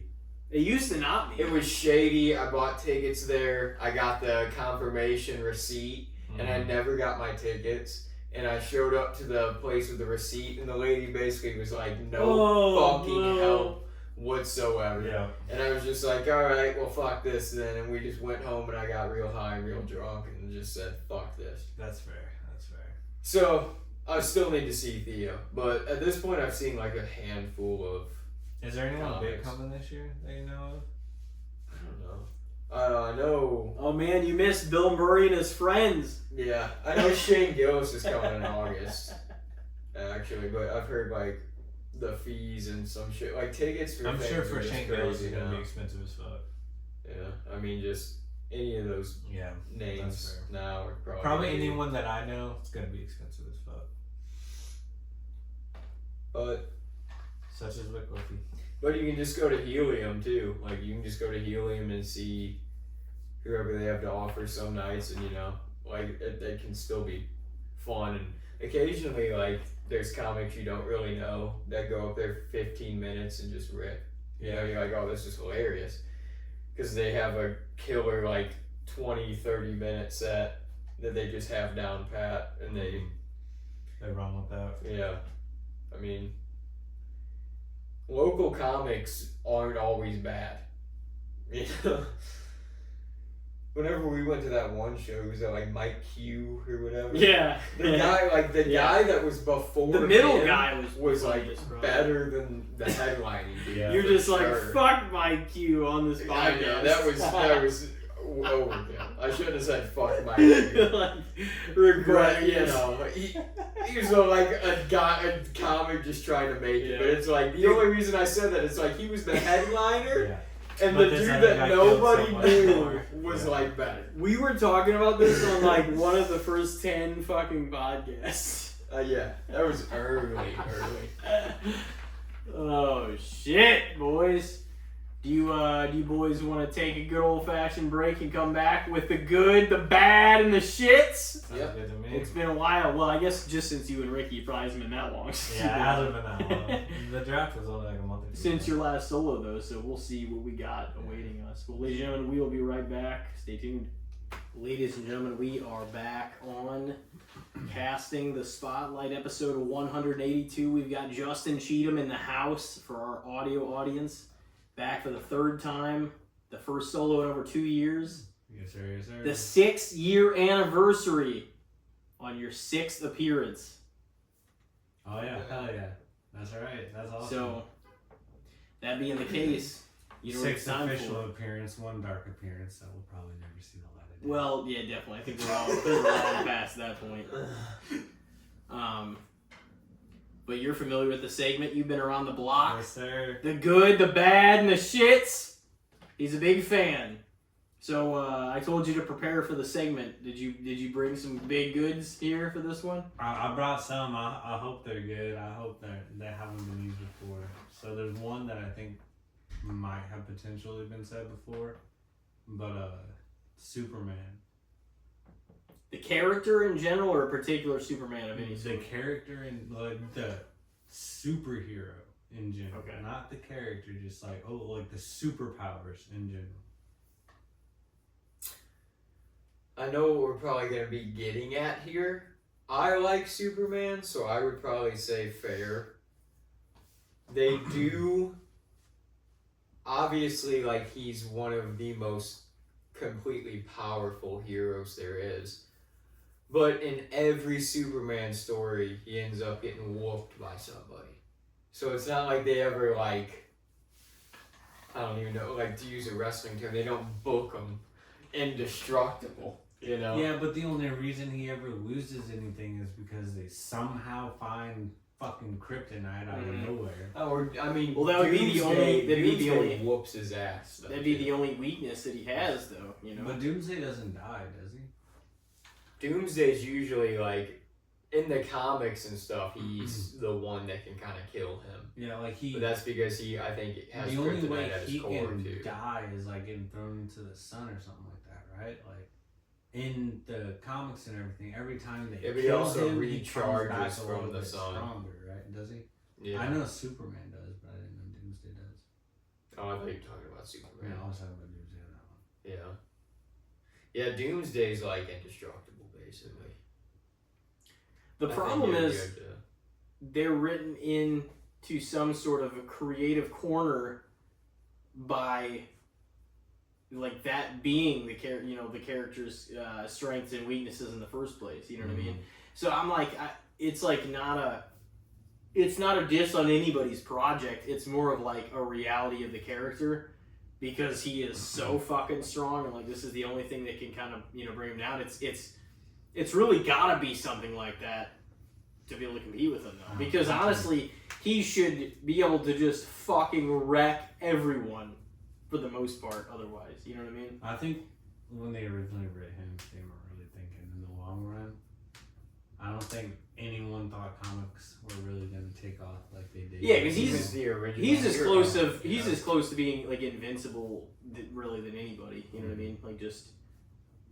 I think. Because the thing they were just writing this story about a hero that can jump over skyscrapers in a jump, and things like because it was like fucking laser vision, man. Of a hero. What it would be, and he was. That's kind of like I think why I like Superman though too is because he does feel so classic in a lot of ways too. Even like his look and everything too. Like he just when you think of the classic like superhero, it's like it's Superman. Yeah. You know. So I would personally say fair, but like I can understand why people could say overrated. I'm definitely saying overrated, 1000%. He's never drawn you in. He's probably one of my favorite heroes. Like him and Batman. Like I love always Batman. like DC more, and those are like my guys. Spider-Man is my favorite overall. All-time superhero. All-time superhero. Spider-Man. Even over Batman? Oh yeah, I wouldn't say that. Batman number 2. Batman's number 1 for sure. Spider-Man is my number 1 Marvel superhero. Spider-Man's just top tier overall. But and then I'm probably throwing Flash number 3. Yeah, I'd probably say Batman number 1. I don't know if Spider-Man would be number 2 overall or not, or 3, but he'd be up there. Who's your second favorite DC? Oh, after Batman.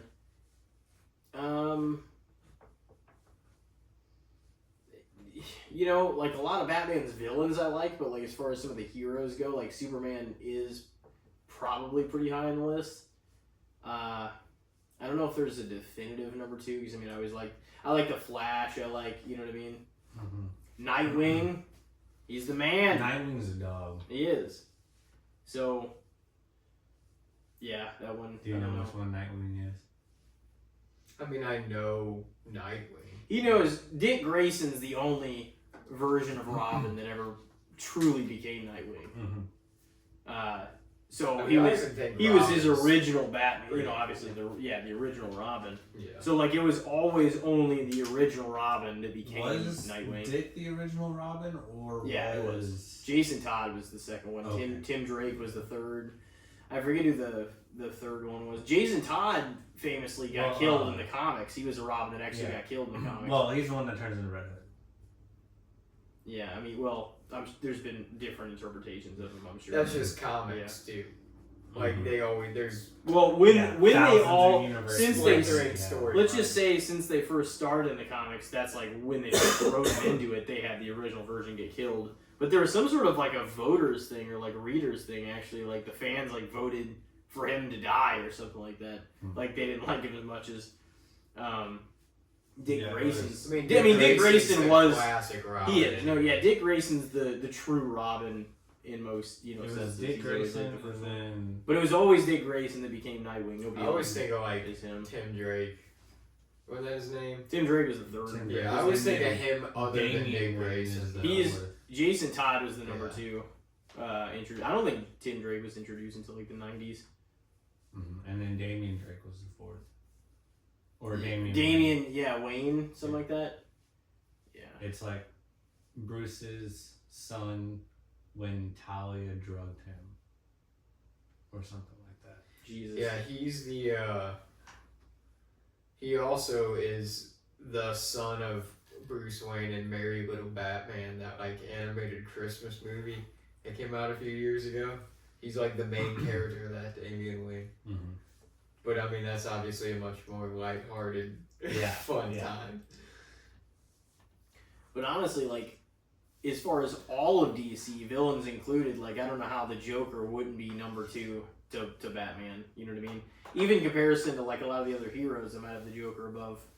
You know what I Joker mean? is He's the only person really in most cinema or comics or superhero stuff that is of equal, like, playing field as his opponent, like his Batman is. You know what I mean? Most everyone else, it's so fucking lopsided. Like Batman just shows up and beats the holy shit out of him, and they're like, I mean, irrelevant. he whoops the hell out of Joker too. Yeah. But But Joker, in terms of like, He whoops the hell out of Joker, Well- but Joker always has like something Yeah, else he's going maniacal. on at the Yeah. same well, my time. point is That makes Joker's sense. brand is the only one that's even close to being on equal playing field as their antagonist or protagonist. there's a hell of a lot of Joker merch Yeah. out there. Yeah.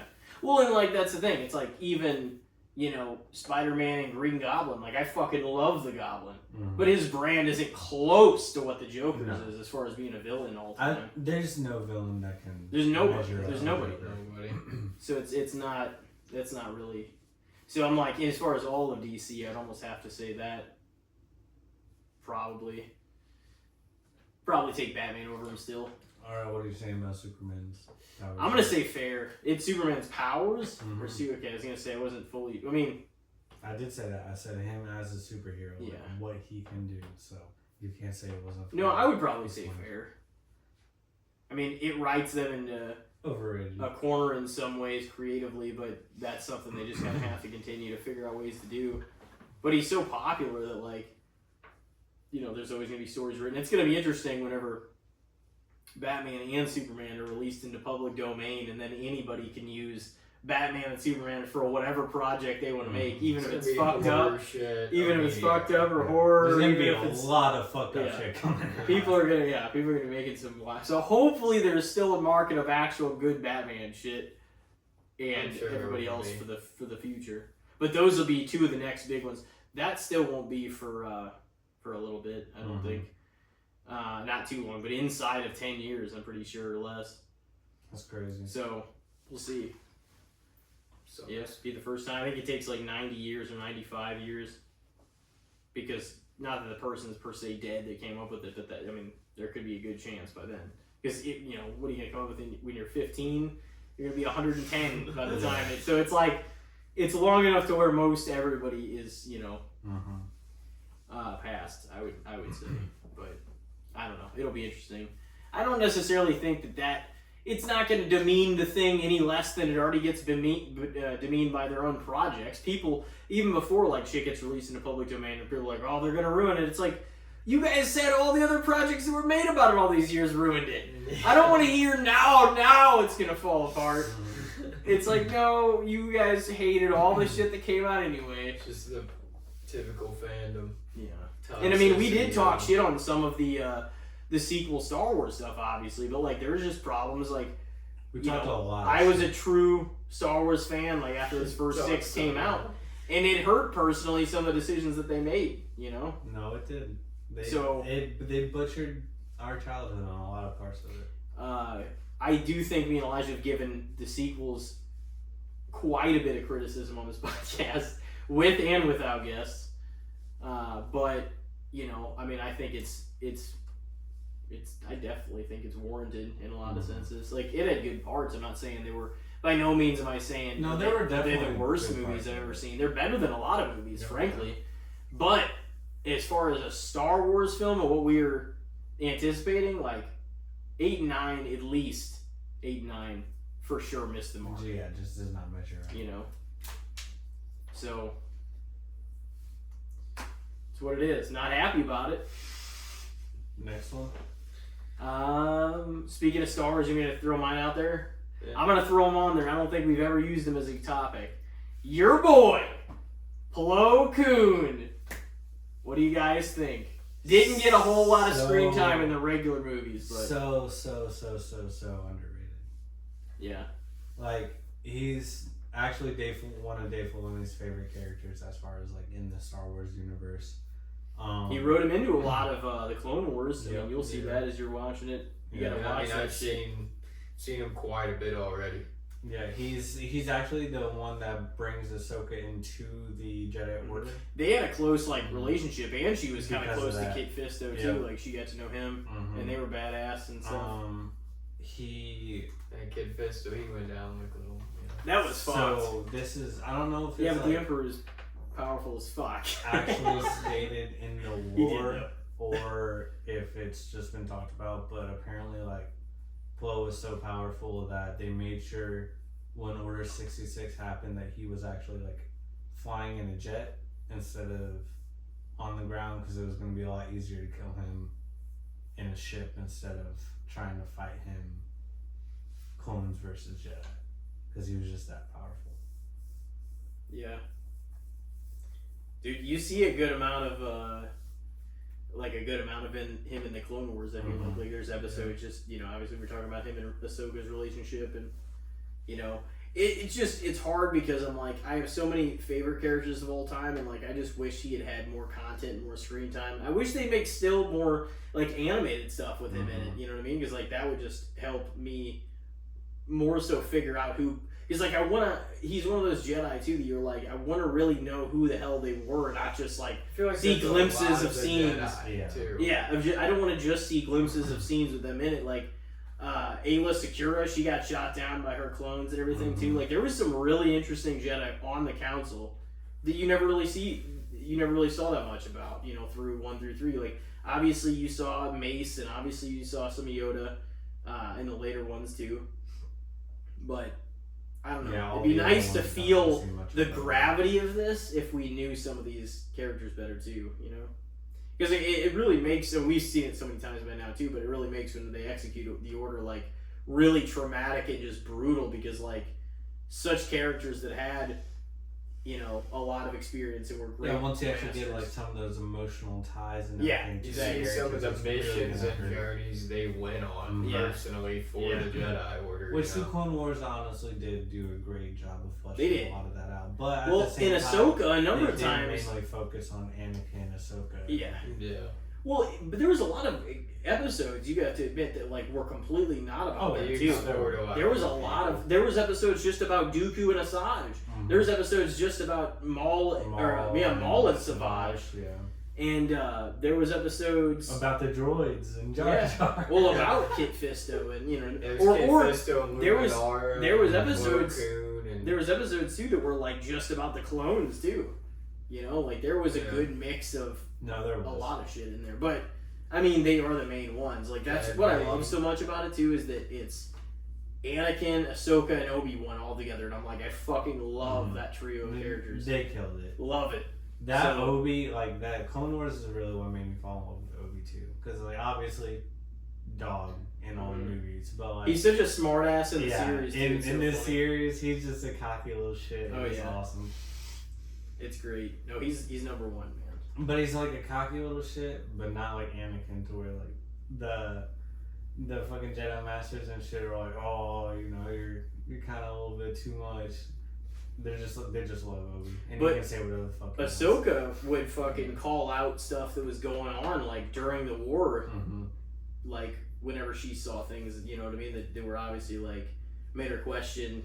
I mean, they all started to after a while. They're like, why the fuck is this? Everyone knew that something wasn't right. Ahsoka is all of the good parts of Obi and Anakin. Like, still trusting in the Jedi, but not putting full faith in the Jedi. Yeah, well, she's not naive either. You know, kind of like a Qui-Gon. Yeah, well, but actually, because it's exactly what I said when I was like, because a lot of his questioning stuff, Obi-Wan had a little bit of that, but not to the degree that Jin did. Mm-hmm. And obviously, Dooku questioned a lot of stuff, but he actually left and turned and everything, and Jin would never have turned. Yeah. You know, even if he had he would have questioned, even if he had lived another like 20 years. Yeah. But Ahsoka and Jin are actually a lot more alike than I think people think. Oh, they definitely are. So. Anyway, yeah. So you said 100% over or underrated, right? Mm-hmm. I knew. I mean, this one is. Yeah. It almost seems like it was specifically planted for you. Oh here. no, crazy! It's weird. I just drew it out of a hat of like 300. Yeah, I'd probably say the same though. Underrated, just for the lack of content. Mm. You know, like I feel like there was a lot of Jedi that got kind of shafted for that, but. Plo Koon was cool too because he kind of looked like he would be like a scary evil bastard, and he was like chill as fuck, very peaceful, just a chill cool. Dude. Yeah. I feel like the Clone Wars too, like we were talking about Avatar, kind of being like how it was on Nickelodeon, and it kind of got shafted for that because it was just random episodes. Like the Clone Wars was like that for Cartoon Network, kind of. Where it was and just Clone like Wars got random pretty episodes. fucking dark at times too. Mm-hmm. Like the later it got, the really, because like at first it was a lot of missions. Let's go to this planet if you see 1 and 2 again, like season 1 and 2, and it's like a lot of missions, and then it gets to where you really need to understand the story and how it plays out in like late season 3, like on. But the bad thing about how it is on the thing, it's not in fucking chronological order. You gotta like actually look up how the episodes go.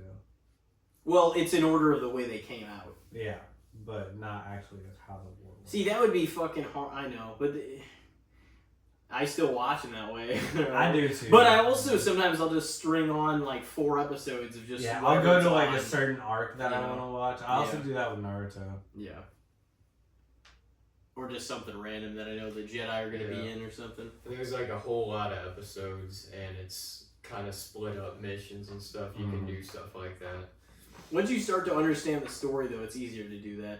That's why, like, even whenever we make our, like, horror lists and stuff, and now I'm, like, more than ever, I'm kind of like, you know, whatever I do this year, I'm like, I may just take some of the best stuff, like, some new stuff, but also some of my favorite stuff in each thing, and just, I may just not even have time for, you know what I mean? So I may just try so I may just try to get to, like, a lot of my favorite stuff and just see, you know, where it goes, but I was thinking about that. I'm like, I don't want to. You know, like, there's certain episodes, going back to the Clone Wars, though, for a second, that, like, remember those droid episodes where they're, like, just walking around for, like, 4 episodes? Tatooine. Into, like, nothing. Like, there's like, no background, almost. It's like, wow, you guys really had no clue what you're gonna love those ones. Oh, you haven't gotten to those Well, those are, like, in the 4th or 5th season, randomly. You're like, all this other crazy shit's happening, and then randomly you get, like, a 4-episode arc. Me and Cheatham were just waiting for those to end. Peak television. We're just like, they were interesting, but you're like, you didn't really do. I don't remember a whole lot else than they did. You can watch them once, around. Then after that, just go past that shit. That was wild. It was 4 episodes. They spent so much time on that too. Same with the Jar Jar episodes, man. Just get past that shit. They weren't that bad. Yeah. I know when I see one coming up, it's like Jar Jar Binks, blah blah blah. I'm like, oh. Oh no. They're not that bad. I mean, unless they got that guy that's not actually the real Jar Jar, the one that's really annoying. He's got to do Jar Jar trying to be silly for 26 Oh no, that's fucking bad. That's all it is. That's all it is in Clone Wars. Well, he was on at best for like at least 1 or 2 of them, maybe more towards the beginning. But then he started the shit. Just started getting ridiculous. Like it was so over the top, like his Gungan-ness, you know. So yeah, some of those are. Cheatham hated that too. Like once you knew too, it wasn't actually the real Jar Jar. Like, cause I know that I'm invested at least.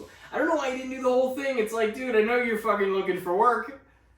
You know, fuck. This is what you're known I'm for, not being, just do it. but like the whole thing I told Elijah, because Elijah didn't know that it was to like that extent. Mm-hmm. But like people were so mad at that guy just for the character, like they threatened Ahmed Best's life and shit like that. No, people are. And it's like, belligerent dude, when it comes to shit it's like like that. Jar Jar wasn't even that much of a drag on the story at all. Like And it's shut like, the fuck up. The dude's literally just doing what he was scripted to do. What he was paid to do. Just What work, George man. Lucas told him to fucking do. He had a bigger plan for him too, but I think because of the backlash from episode 1 to 2, he changed Jar Jar's script. He's gonna be one of the Dark Lords. He might have been. I don't know.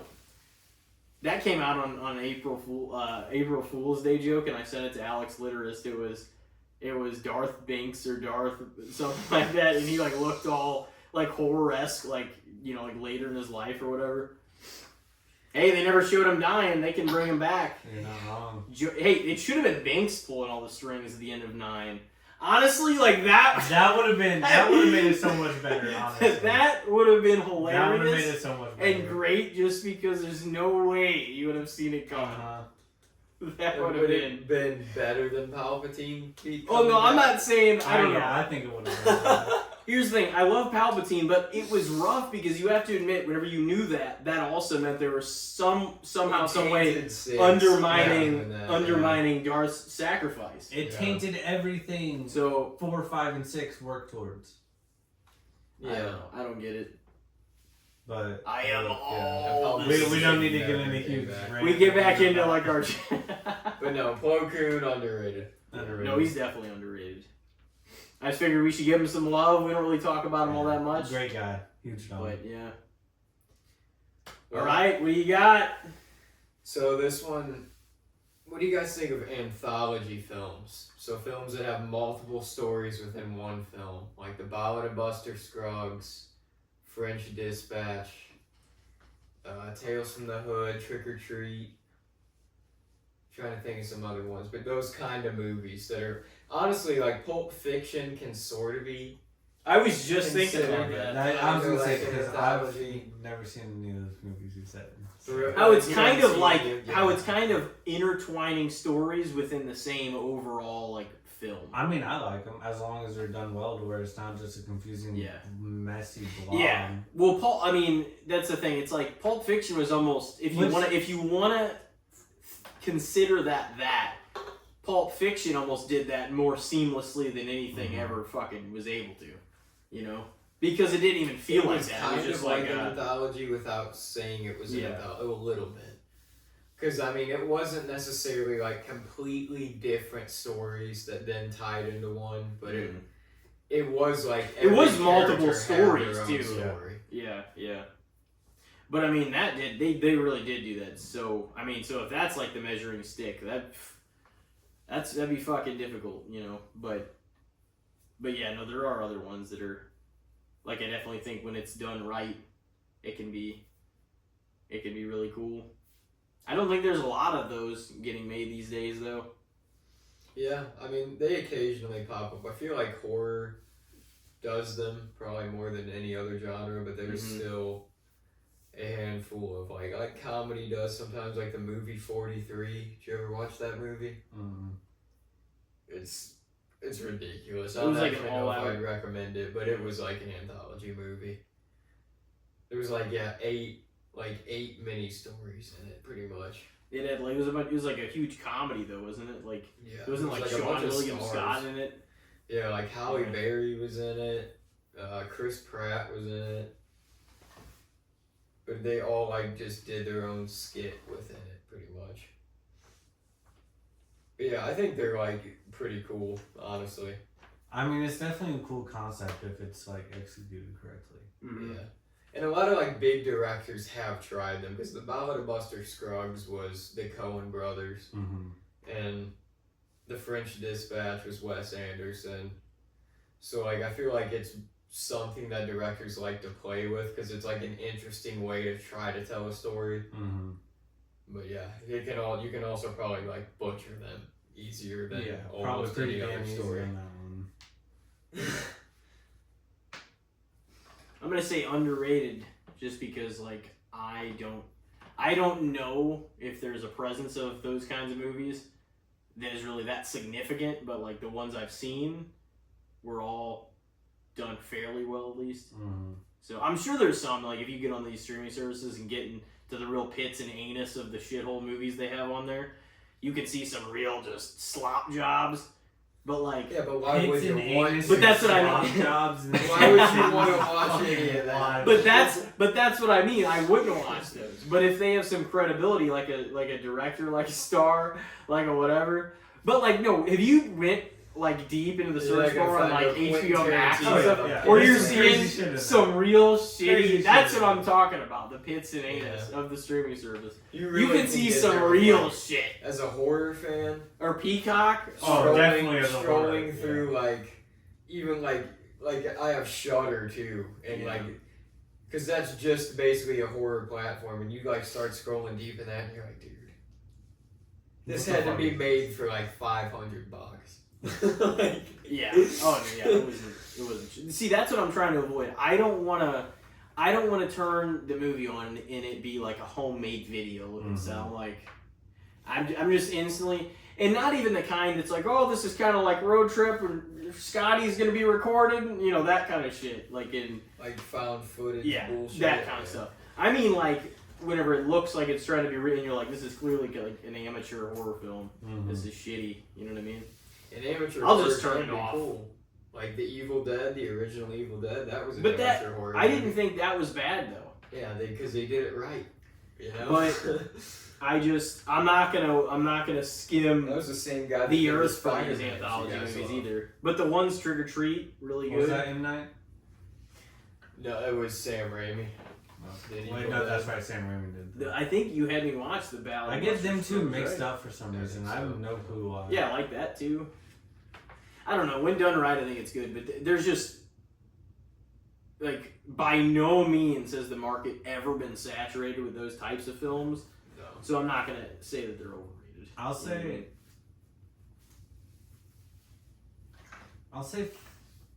I don't know. I don't know if I want to go fair or underrated. I don't really know how to rate this, just because like my sample size of what I've seen on it is so little. Mm-hmm. Yeah, I mean that makes sense. So I'm not gonna rate it actually. Can't give a fair assumption. I mean, it's probably like a default fair for you in that sense because I was thinking fair or maybe even underrated just because. Fair is basically agreeing. It sounds like a really cool concept, yeah. But it's just not something that has been expanded on often. Yeah. Fair is basically always just agreeing with whatever the perception of that thing is right now, like in today's world right now. But I don't know how other people perceive it. Just means you agree with it, basically. I don't know how other people perceive it. I had to have him explain it what the fuck it was. Yeah. Yeah. What about you, Elijah? What do you think about it? Probably a little underrated. I don't feel like there's like a whole lot of them, and they're pretty cool. But they're also not a movie that I want to see too many of them done. Yeah. Mm-hmm. Because like I definitely feel like that could be easily oversaturated if like everybody wanted to start trying to do one. But yeah, like every now and then one can really hit if it's done right. It's kind of like the same thing with like backward storytelling. Like sometimes a movie that like kind of tells its story backwards is like interesting just because it's different, you know? You got another one though? Nicola Jokić.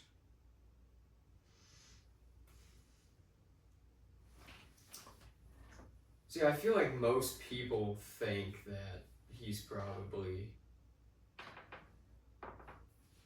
one of the best, if not the best player in the league. I mean, honestly, I think his overall rating is fair, but like, for instance, the fact that SGA got MVP this year over him is just fucking ridiculous.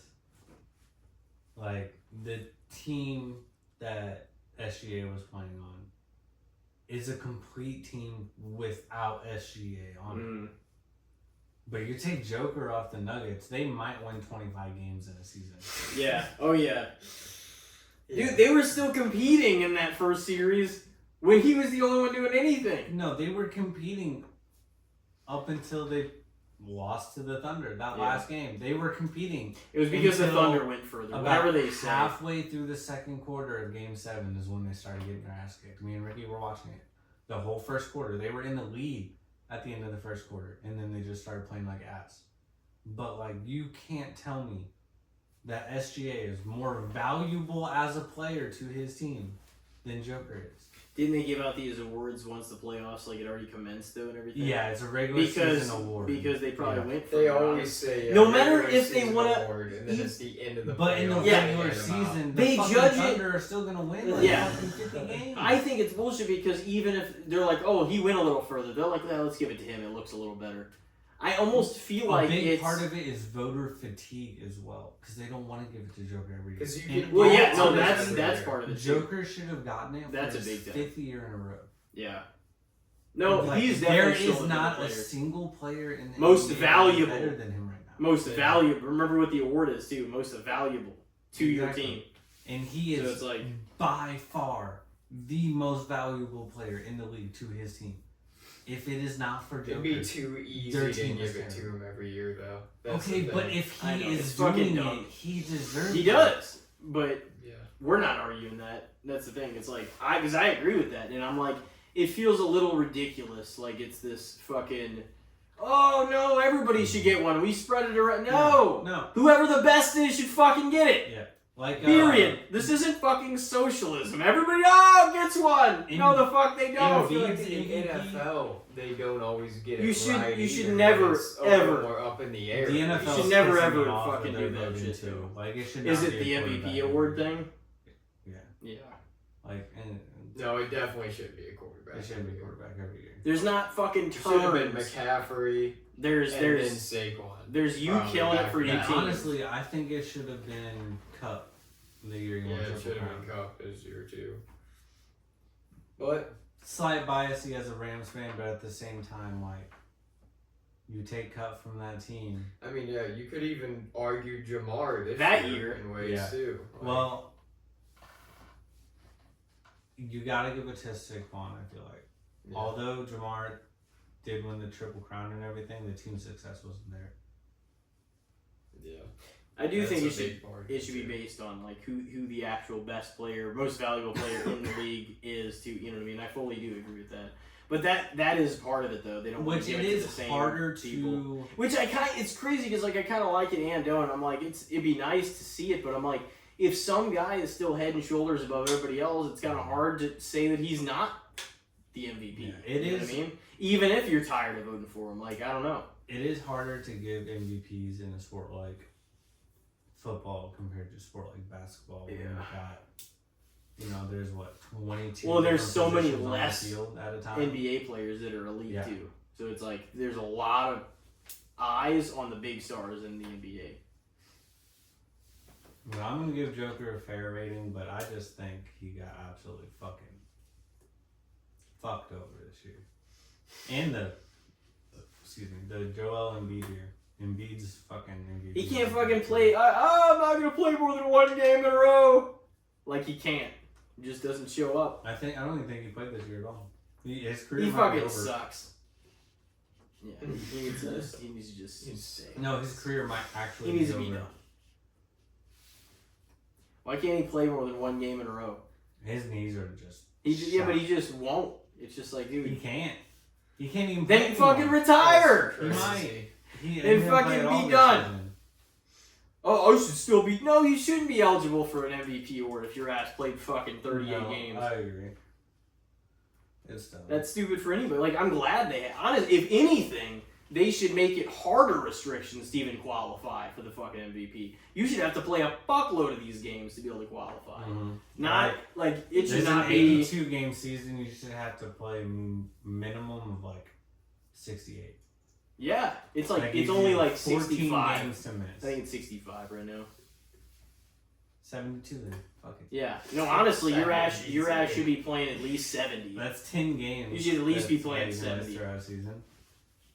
I feel like they don't do that many back-to-back. It's like seasons. you're telling me in this day and age and diet and everything else, and like you have better bench guys, more skilled players in a lot of places. You can't, like, really, Mhm. really.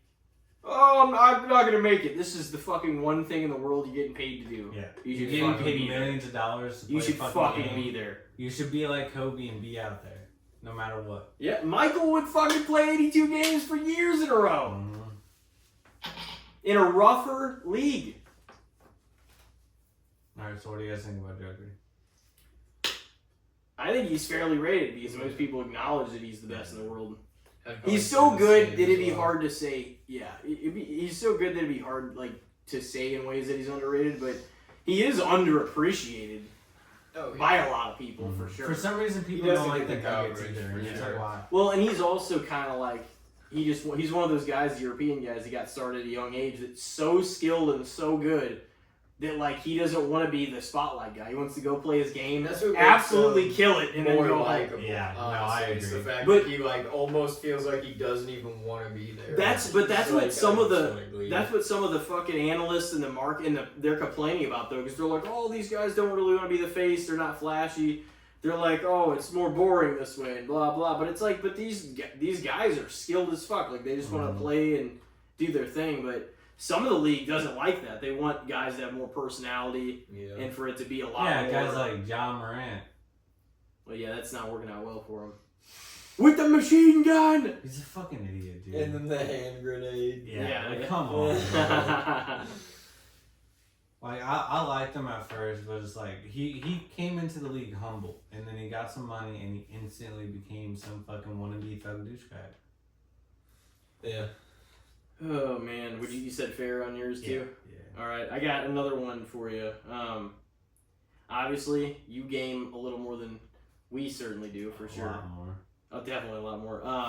But I would say, with as good as everything is now, and like how fucking crisp and how awesome the games look, what do you guys think of revisiting old school games? Whether it's like old school Nintendo, PlayStation 2, whatever, but revisiting old school games in today's age when you have so much better shit, but like you'll always have the nostalgia I absolutely love it. of everything Absolutely you fucking love it. grew up with and everything too, you know?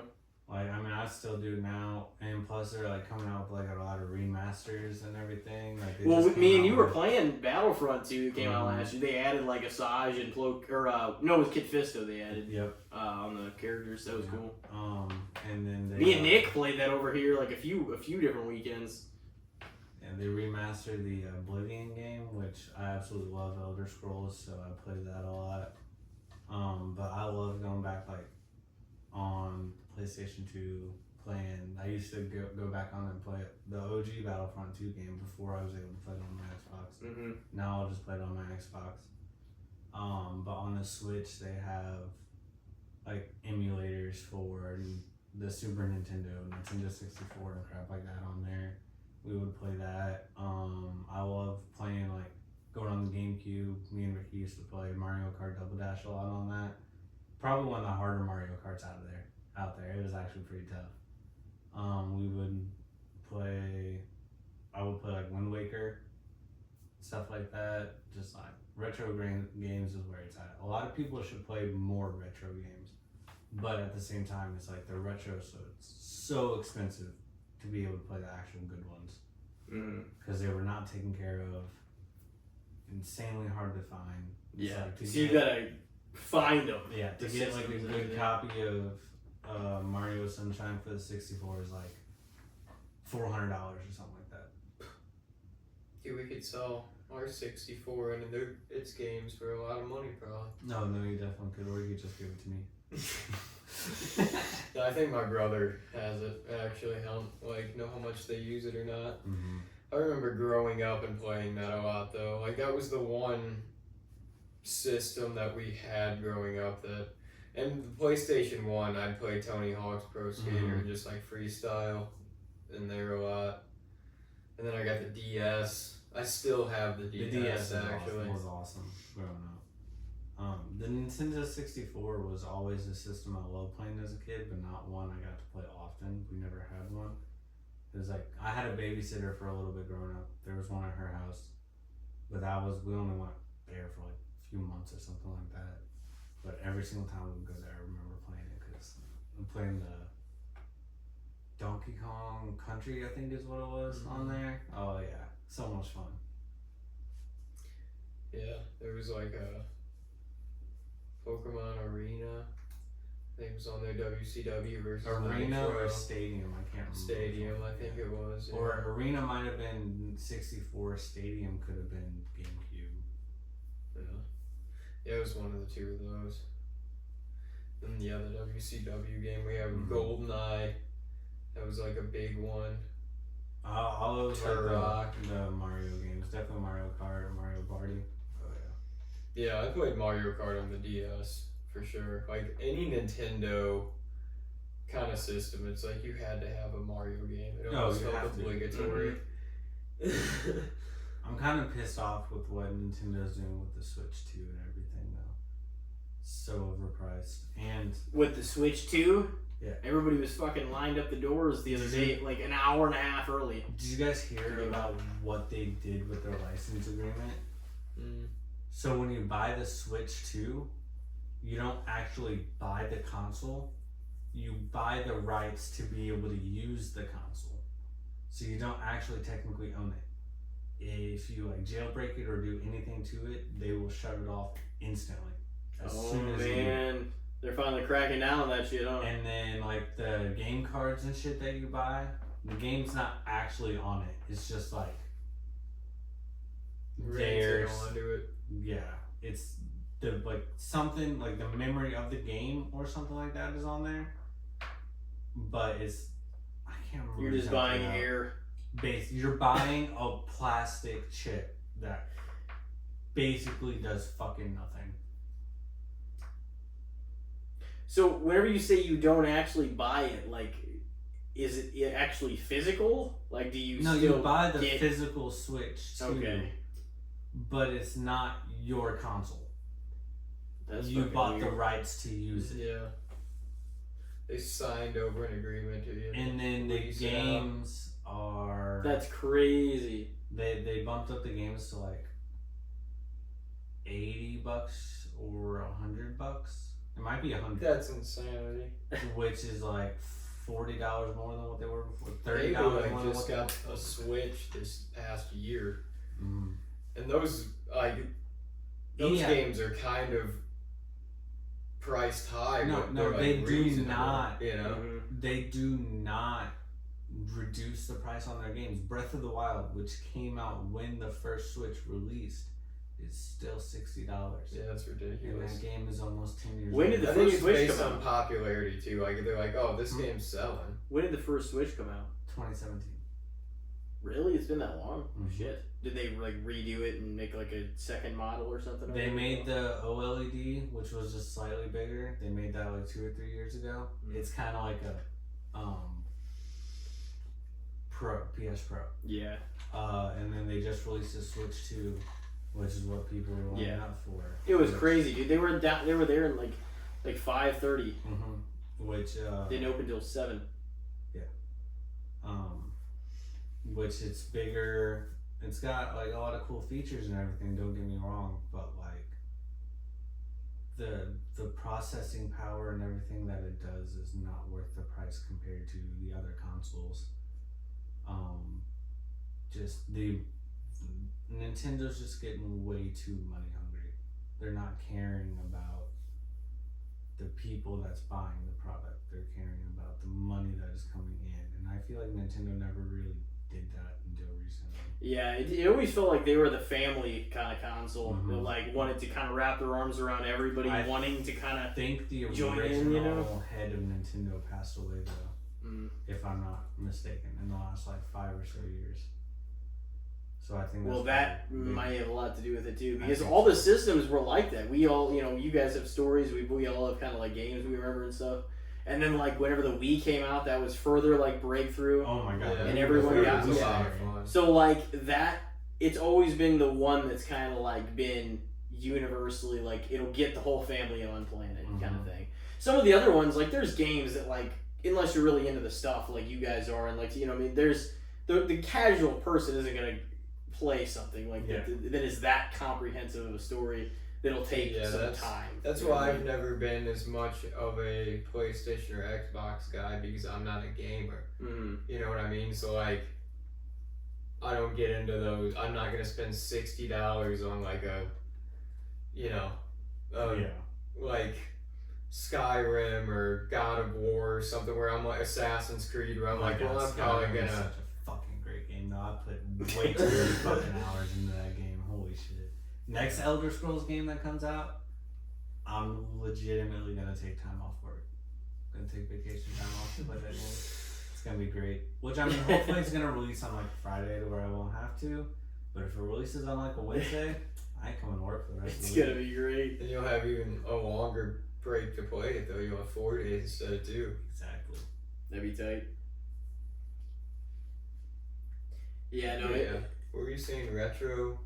Yeah, going back and playing. Revisiting kind of like old games in today's era. It's- How Oh, it's fucking underrated. great like the stuff is now, like the comprehensiveness of the story, the fucking the graphics, the It's everything. starting to become more prevalent. Like people are starting to go back and play these older games, but I'm Mhm. still gonna say underrated because like not enough people do. A lot of people go online and look for olds, but like yeah, if you want one that's actually in decent condition, you're gonna have to pay a lot of money.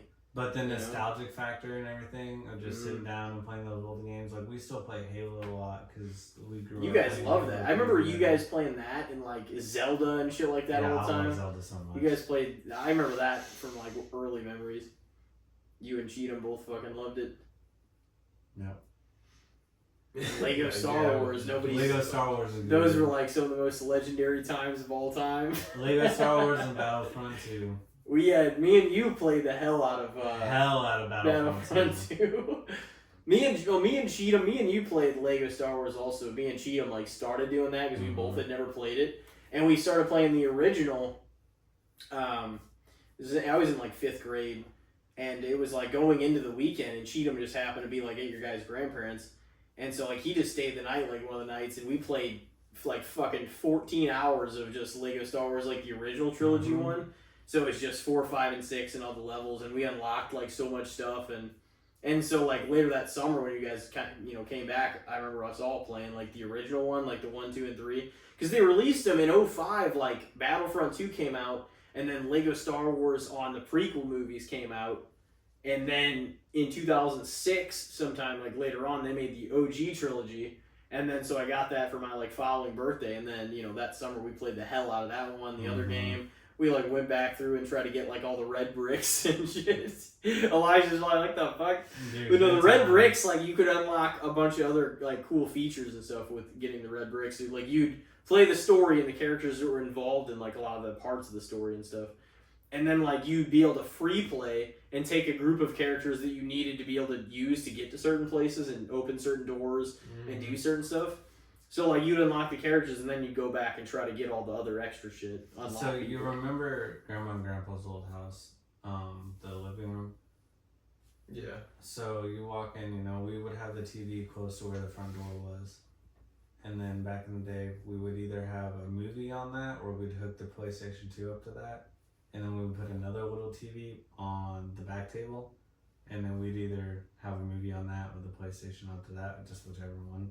And then we would just like switch off. There'd be like 2 people playing, and then 1 or 2 people watching the movie, and then switch after a level or so. 2 people playing, 1 or 2 people watching the movie. It was great times.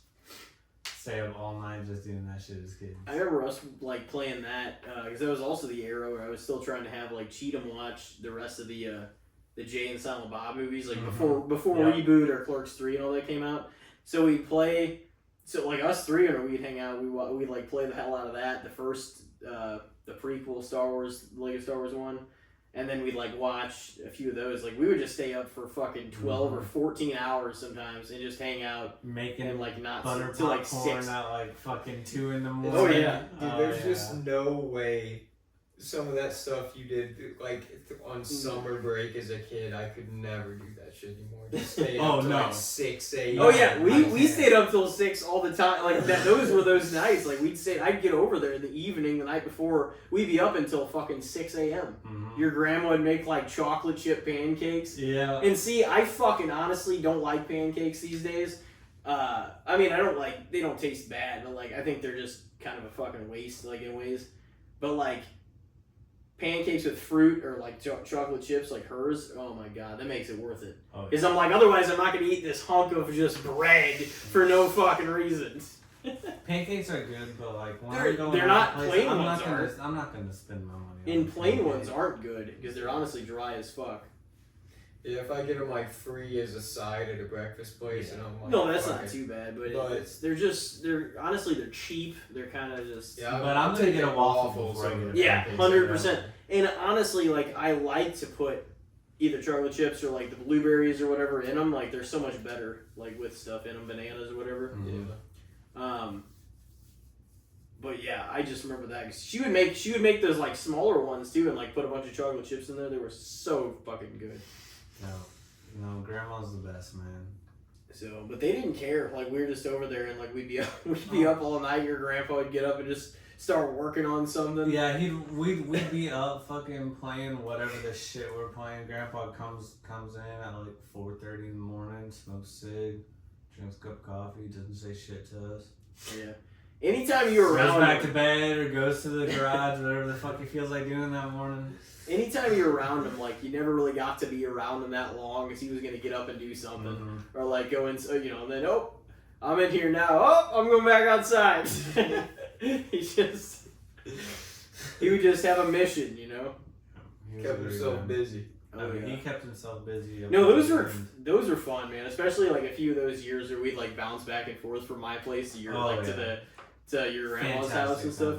Or like even when we were kids and like we would just go from like the clubhouse to the like. Do you remember that trampoline you guys had too? Oh, yeah. Yeah, that was fun. And then we had the hoop. We tried to do first of all with Corey back there. We tried to do a league for fucking every sport you could possibly think of for everything. No, we're gonna set up a league or we're gonna get some people on the street. We did one with wiffle ball. It was like fucking 10 teams, man. Oh no, that we actually did, and that was like a 1 day hurrah, and that was actually a lot of fun. Harry was pissed. Harry was pissed because Harry Justyn was got tackled. Harry's partner. And because Corey's like, I think it's fair. With me and Haley, we'll put me and Haley together. He was like still 2 or 3 years older than everybody. Yeah. And he's like, we'll put me and Haley together. Harry's got baseball experience. We'll put him with Justyn. We'll put Justyn and Cheatham together. 5 or some shit. 6, I was with like Dylan, Shaq, his buddy, and he knew how to fucking play baseball. So I was like, well, I'm going to be fine. And I was older than most of the other second-person teams. So I was like, we might be pretty good. Because, like, that day, I was even able to just smash some of... That was the duct tape wiffle ball. So, like, even I was able to smash, like, fucking multiple home runs, like, well over the fence. And I was like, fuck yeah. That was, like, one of the best days I ever had in the backyard. That wiffle ball tournament with the duct tape. No, that was dope, though, because we actually did have, like, 8 teams. And, like, me and... You know what's goofy is we never even played the final game. Like, my team made it the finals. yeah, we got I caught that ball, the one that Haley or Corey smacked into the tree. It was hitting the branches. This is no bullshit, too. It was literally about over because me and Dylan were like 1 run ahead. I caught it out of randomly it falling out of the tree, and it ended the game. And Corey about wanted to like just lose it and be like there's no fucking way. Kind of like Shooter McGavin, and he's like, it's impossible. Doesn't Like, count. yeah. It was in the tree. It's Yeah. a dead ball. I'm like, I caught it out of the tree. That's the end of the game. So we ended up winning that, but like I think whoever was in the actual finals, we didn't even play the game. I don't think we ever did. But we would have made it that far. I'm like, that stuff. Oh man, that was a fun time. I want to say that was, just days after like my 6th grade year, 5th grade year, 6th, 7th. I feel like it was around like 06. So it was somewhere in there. I think it was a little after 06, but I don't know how much longer. Because I don't know how much longer like the Pinkleys were like lived behind us, and then everybody started. Well, it was like shifting 06 and 07 is what we called like the golden years, right? Oh, they were the golden They were years. the golden years. 06 man. through 08, actually. Yeah, okay, that's right. Yeah. That was And a then good time. 08 is when we started like moving away and shit, not coming and visiting as much. Well, that's what I kind of think about. I'm like, between the years of the times I saw you guys probably the least was like between 09 and probably like 11, maybe even into 2012. I'd But I probably remember say it's distinctly, 2012 or 2013. but I remember distinctly a few times in 2012 where Cheatham was there and we did hang out because we went to go see That's My Boy early in the summer, the Adam Sandler movie, in 2012, and I remember going over there and playing pool with him before because he moved there the following year, in 2013. Yeah, in 2013, that's also when I moved back to mom. Because I still had started going to grandma's when I visited instead of dad's. I still had one whole year of actual school when Cheatham moved in, which was interesting because I was like, this is gonna be interesting because now he was back like side by side neighbor, and I was like going into my senior year and shit. So I was like, this is gonna be nobody knew what was gonna happen, and obviously far from what actually ended up transpiring. But like whenever he moved back, I was like, wow, this has actually got the chance to be like another era. You know what I mean? Of just doing this stuff. But I definitely want to say, or I definitely think that between 09 and then at least partially into 12, like there was either a 3-year-ish gap where we really did not see each other that much at all. It doesn't feel like that now that that's so long in past. We've been close to the last decade plus again. It seemed for a couple of years there, every single time I would go over to your house to see if you were there, you were at your fucking dad's. Yeah.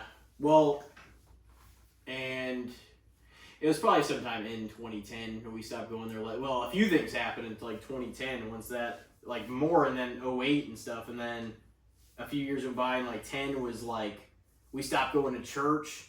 We stopped going to like dad's every weekend. We were like, and I was still pretty young. I was only like 14, and Corey was like 17. So like that almost made a little sense. But then me, it was almost like because he was not going, some of the weekends that I wasn't going too, like. You know what I mean? Mm-hmm. So that kind of ended early for me in a lot of ways. But it also, I don't know, like so much stuff was happening. And then that same year I went into high school too. So like it was fucking wild. No, Timothy was just like, I don't want to hang out with this really young kid while I'm a fresh high schooler. So I'm just going to not talk to him. Around the cool guys. Yeah. I don't even, it's weird. Just like, I remember messaging whenever we first got like Facebook and everything, messaging Cheatham, but it's weird that there was that kind of like lapse. I mean, like maybe I saw you guys a couple times within that span or something. Yeah. No, we definitely like the most ghost once in a while, but it the was most like ghost years sporadically for of sure. of hanging out and shit that I have of all of our friendship is those years though. Like the most fucking not able to like pinpoint a memory is between probably like 09 and like 2012. It doesn't matter because we made it through it. I know. Well, now it's been like 13 years since then, so it's like that's like crazy. Way longer even than the first shit was. I've so like that's what's crazy. 22 years now. Damn. It's wild. Damn, we've actually gotten pretty deep on here. This is like a place where a lot of your episodes we needed to get to, like kind of like going back and like really fucking thinking about a lot of the stuff that's happened. You know, I mean, not to dwell on it, but it's like. Sometimes we reminisce, and I'm like, I'm not gonna fucking make my life reminiscing. I'm not fucking dead. Yeah. I'm not old. Like, I'm older than I was, but I'm not old, you know? But it is nice to look back on. But some of these things, I mean, we haven't talked about some of these things in a fucking long time either. You know what I mean? But, I mean, I remember talking to your brother after I saw Revenge of the Sith because he was, like, getting ready to see it and stuff. And, like, I mean, I didn't spoil anything even then, and I was, like, 9, but I had too much respect for Star Wars for that. Hell yeah. And so I was like, you know, I just couldn't even fucking, I just wanted him to see it. But that was also in a weird, you know, we bought all of our fucking lightsabers from Walmart and shit. That was a wild time. We used to do these fucking Star Wars fights, man. I would die every time. Timothy would like make up our storyline and everything for the day. I would die every time. Yeah, that was fun. And then fucking, there was like, I'm trying to think. Wasn't there like a Dalton kid that like lived by you guys at one point or another? Because he was hanging out with us in the clubhouse one time where we had our lightsabers. Yeah, and we were cool with them for a while, and then it just like flipped the script. And then remember, we like were enemies there for a while. So it goes like you guys, man, were ready to fight every kid in the neighborhood, though. He did some type of fuck shit. Like, he did some type of fuck shit to, like, Grandma and Grandpa's house, I think. Dude, so it was kind of like... I remember that. I remember him from way back. And then, who Who was the old head that we used to go get shit from every once in a while? Was it Lee? You guys knew him personally. I didn't. Yeah. After a while, I got fucking annoyed because like it was my summer off. This is gonna sound so ridiculous, but this is just my feeling. You know, I was like 14 or 12 or 16 or whatever, man. Like I was trying to sleep and somebody was turn the car on, fucking just loud as fuck. Like every day, it's like noon. I'm trying to sleep. It's noon. Was that Lee or was that the one across? I think it was somebody that moved into his place or somebody yeah, else. no, get you're your ass. right. No, I'm not. I'm trying to sleep. The people that moved in after him were fucks with the cars. Grandma and Grandpa would be pissed off all the time about that. I remember that. Well, Grandpa was already out. No, but that, no matter who you are, if I was trying to sleep or not, it is obnoxious to just be fucking cranking that shit all day. There's the auto body shop across the street from me now. I'm about to move, but like, dude, it sounds like they're about to blow up their engines over there. So they're like, murr, murr, murr, murr. I'm like, it's annoying. the fuck are you doing? It's like, this is... I got the TV on in my living room, and that's like overpowering that shit. But no, man, I was trying to sleep, and all I could hear is this shit. It's only 12:30. In the summer, out there working. In the summer, yeah. Well, no, it wasn't working. Cranking your shit for fucking 3 hours on end. Is that fucking doing anything? Oh, is your car loud enough? Shut it the fuck off. Is it loud enough? I don't know what they were doing, man. They were running tests on the engine or something. Oh, every day for fucking 6 months? Those old cars. No, honestly, that is ridiculous. It was happening every day obnoxious. for hours. It would be hours, and it's just like, dude, I would yell sometimes just hoping somebody would. Yeah, I guarantee you would. Shut the fuck up! Well, what's funny is I knew that I had the guys of like the woods in between there too, and I just wait till it like stopped. They'd be like, "Shut the fuck up!"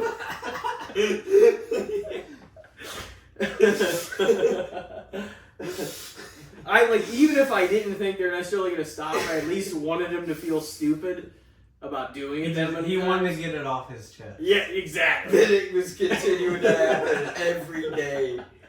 100%. It's like that time the people upstairs in our apartment would just, their kid would run around and slam his butt on the ground. You just got up on the chair and just repeatedly knocked on the ceiling. Hey, they stopped after that. I mean, for a little bit, then those kids fucking broke. They moved out too, not too long after broke that door and it swung into our front door.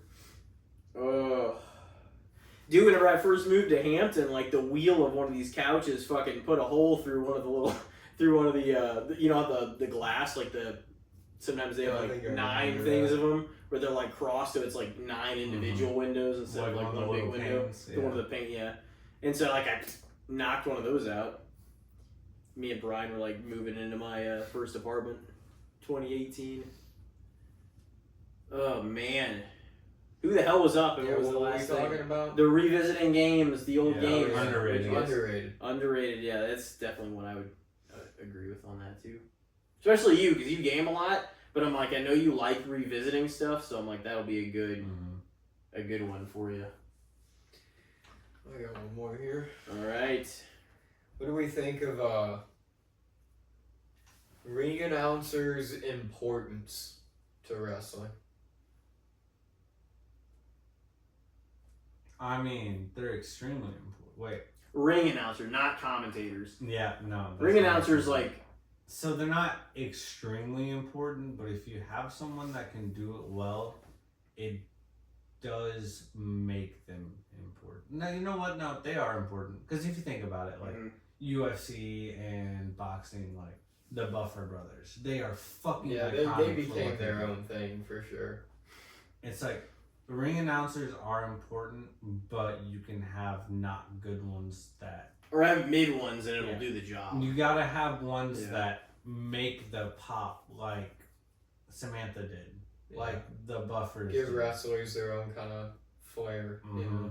Make it not like Lillian Garcia was really good. Mm-hmm. If they gotta feel like they're kind of talking you up, you know. She's back now. Lillian. Yeah. And she is officially back, isn't she? Yeah. Yeah. But no, I'm gonna say fair overall on the rating because I feel like a lot of people do feel like they're important because they bring, it's literally what brings the energy. They bring for the aura, event. for sure. Yeah. Yeah. To the match. There's you and your young people words right there. Yeah. Or that's one of the words. But no, really, that's a case where it really is true, especially before like a title fight when they're in the ring and they announce to people, you know. Like, I mean, I can literally just hear that. It's time. Like it's iconic. Yeah, I would probably say fair for that also. Because there's been like a lot of cool, there's been like a lot of great ring announcers, just in general. I want to say WWE, and I mean, there's been some other ones, like even what's his name, Justyn, the guy that was doing AEW but used to do ECW. Justyn Robert. Justyn Robert. Yeah, I always thought he was pretty good too. He wasn't bad. Howard Finkel.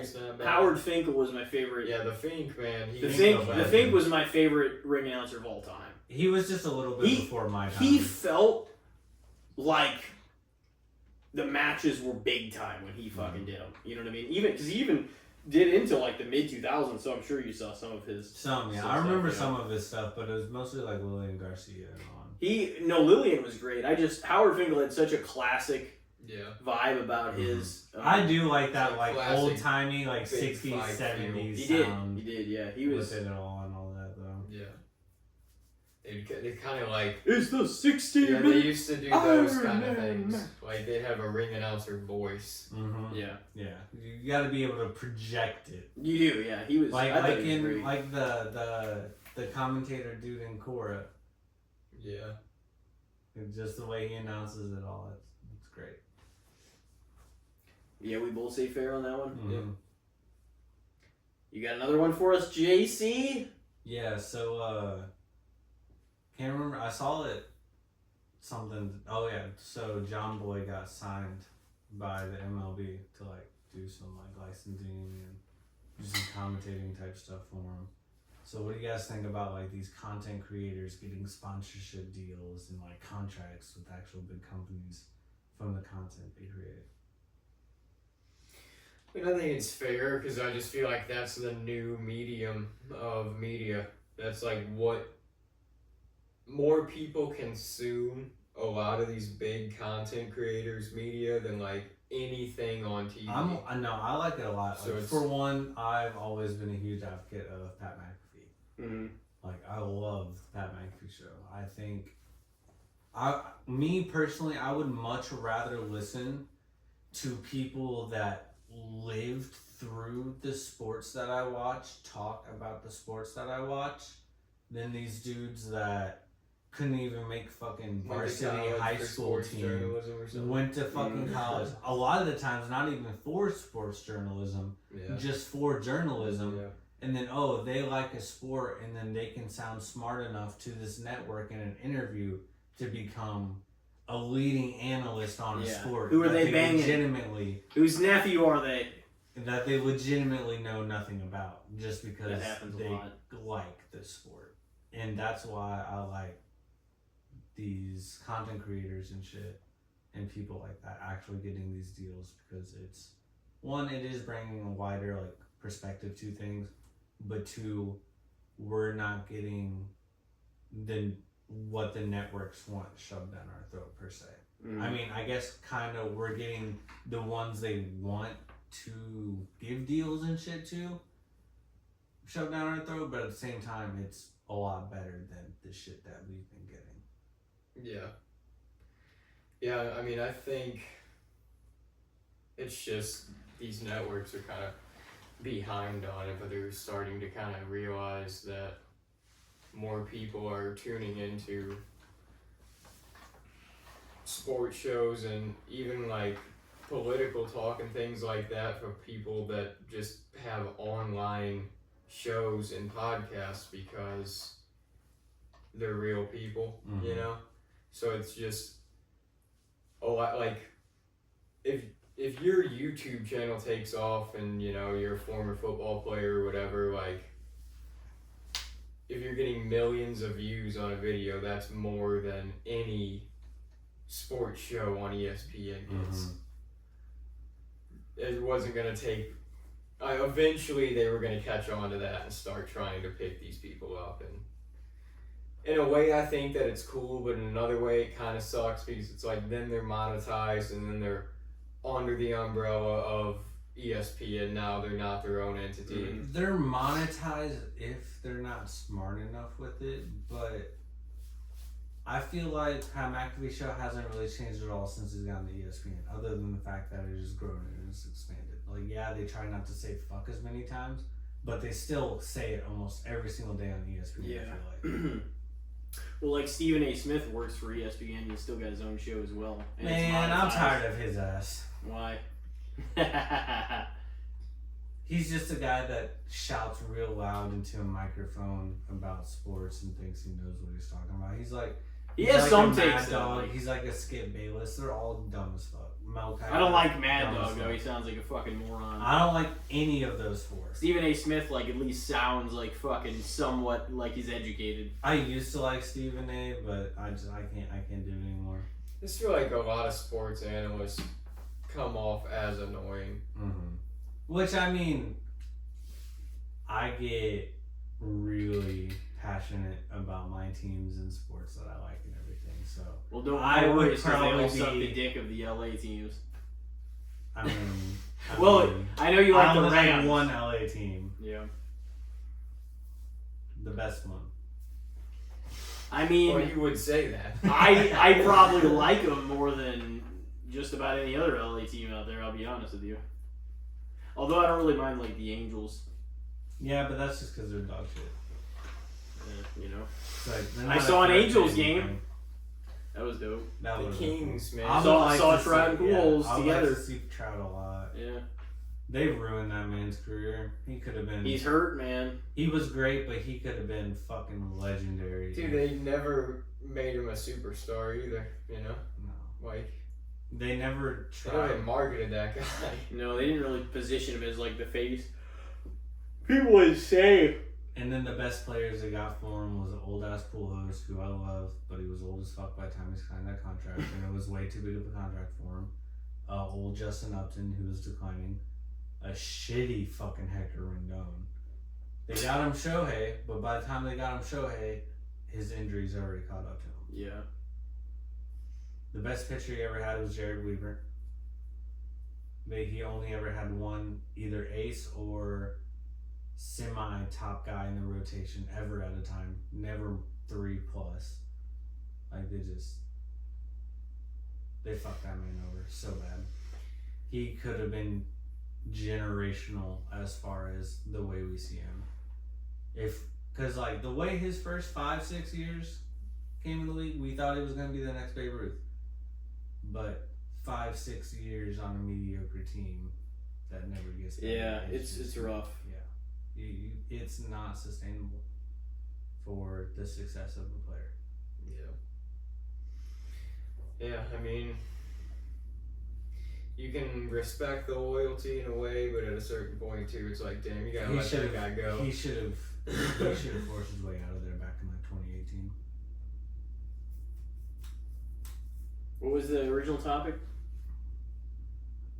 Oh, it was Influencers getting like contracts and everything like I'd that. probably say fair on that. Yeah, I probably would too. I'd say fair, if not even slightly. You know what's happening though, right? Like, this is what's gonna happen is these, like, networks still have people working for them and there's people still going to school for journalism, but there's a lot of other people making their own shit that are being monetized, and it's like eventually there's gonna be just so many separate entities that, like, everyone's gonna have a smaller audience, but you're kind of gonna be able to have a piece of it, you know what I mean, of the whole fucking thing. Yeah. So it's kind of gonna be like, so it's, I don't know if I like the way it's gonna go or not. as far as long term goes, but we'll have to see what happens when we get there. Let's be a little bit positive, too. Everything will be more niche. Yeah. Because not everybody's gonna follow the same exact stuff. Because No. There's gonna be so much more things to be Yeah. able to consume. And everybody's audience will not be. It won't be like those crazy numbers. We're not really going to see anymore because who's on top? And I said this even during COVID. I'm like, when I started piecing a lot of this stuff together, I was like, just trying to project how the future looks based on what's going on right now. But like, the people that are already made, like the movie stars, the comedians, you know what I mean? Like, they're going to have their people, and they have a leg up on all the rest of us, obviously, because they are known people. Okay, to piggyback off that real quick, I am so fucking tired of the same people getting casted for every goddamn movie. Like who? Kevin Hart, The Rock. I love Jack Black, but he's getting casted for everything. Mm-hmm. Kate Blanchett, I feel like it's getting casted for everything right now. Scarlett Johansson. Which they're not all necessarily bad actors or actresses, but it's just Jenna Ortega the past few years. Timothy Ortega, Chalamet. Chalamet, Those two are in Tom fucking Holland, every yeah, single. Those two are in more yeah. movies than any of the other people you named. Jenna Ortega and Timothy But the Chalamet. reason I named those people specifically, and a big one is Kevin Hart on this one, because it just pisses me off. The casting choice literally makes no sense. And and Kate Blanchett also. In the Borderlands movie, Yeah, a lot of people are pissed about that movie. you cast a 5'4". I mean, he's not, scrawny or anything. He's fairly muscular, definitely for being 5'4". But a 5'4" guy as someone who is supposed to be an imposing soldier that was like the leader of a rebellion type shit. That's supposed to be like fucking 6'6" and absolute build. That's more of like a Rock role, not a role for Kevin Hart. They cast it? Yeah. And then you cast Kate Blanchett as fucking what was her name in it? I can't remember. The siren in it. Can't think of her name right now for some reason. But she's like fucking 60. Yeah. Like, cast someone that's actually young in the age of the fucking character. You don't want it to be Galadriel? I don't even know what that word means. In Lord of the Rings. Kate Blanchett was okay. Galadriel, yeah. Yeah, no, okay. But yeah, She was also in guess what? Indiana Jones. When did those movies come out? 20 years ago. Exactly. She was also in Indiana Jones. Okay, when did that come out? 2008. Exactly. 20 fucking years ago. She doesn't need to be playing these characters that should be in their Who fucking played 30s. the shopping cart? No, it was this Claptrap. Claptrap? That was Yeah. Jack Black. Oh, okay. That's what I called it, or Cheatham Yeah, was I playing it. remember I was like, that. what the remember. fuck is this thing? You always It's hated just scooting Claptrap. itself around and shit. Claptrap's funny as fuck.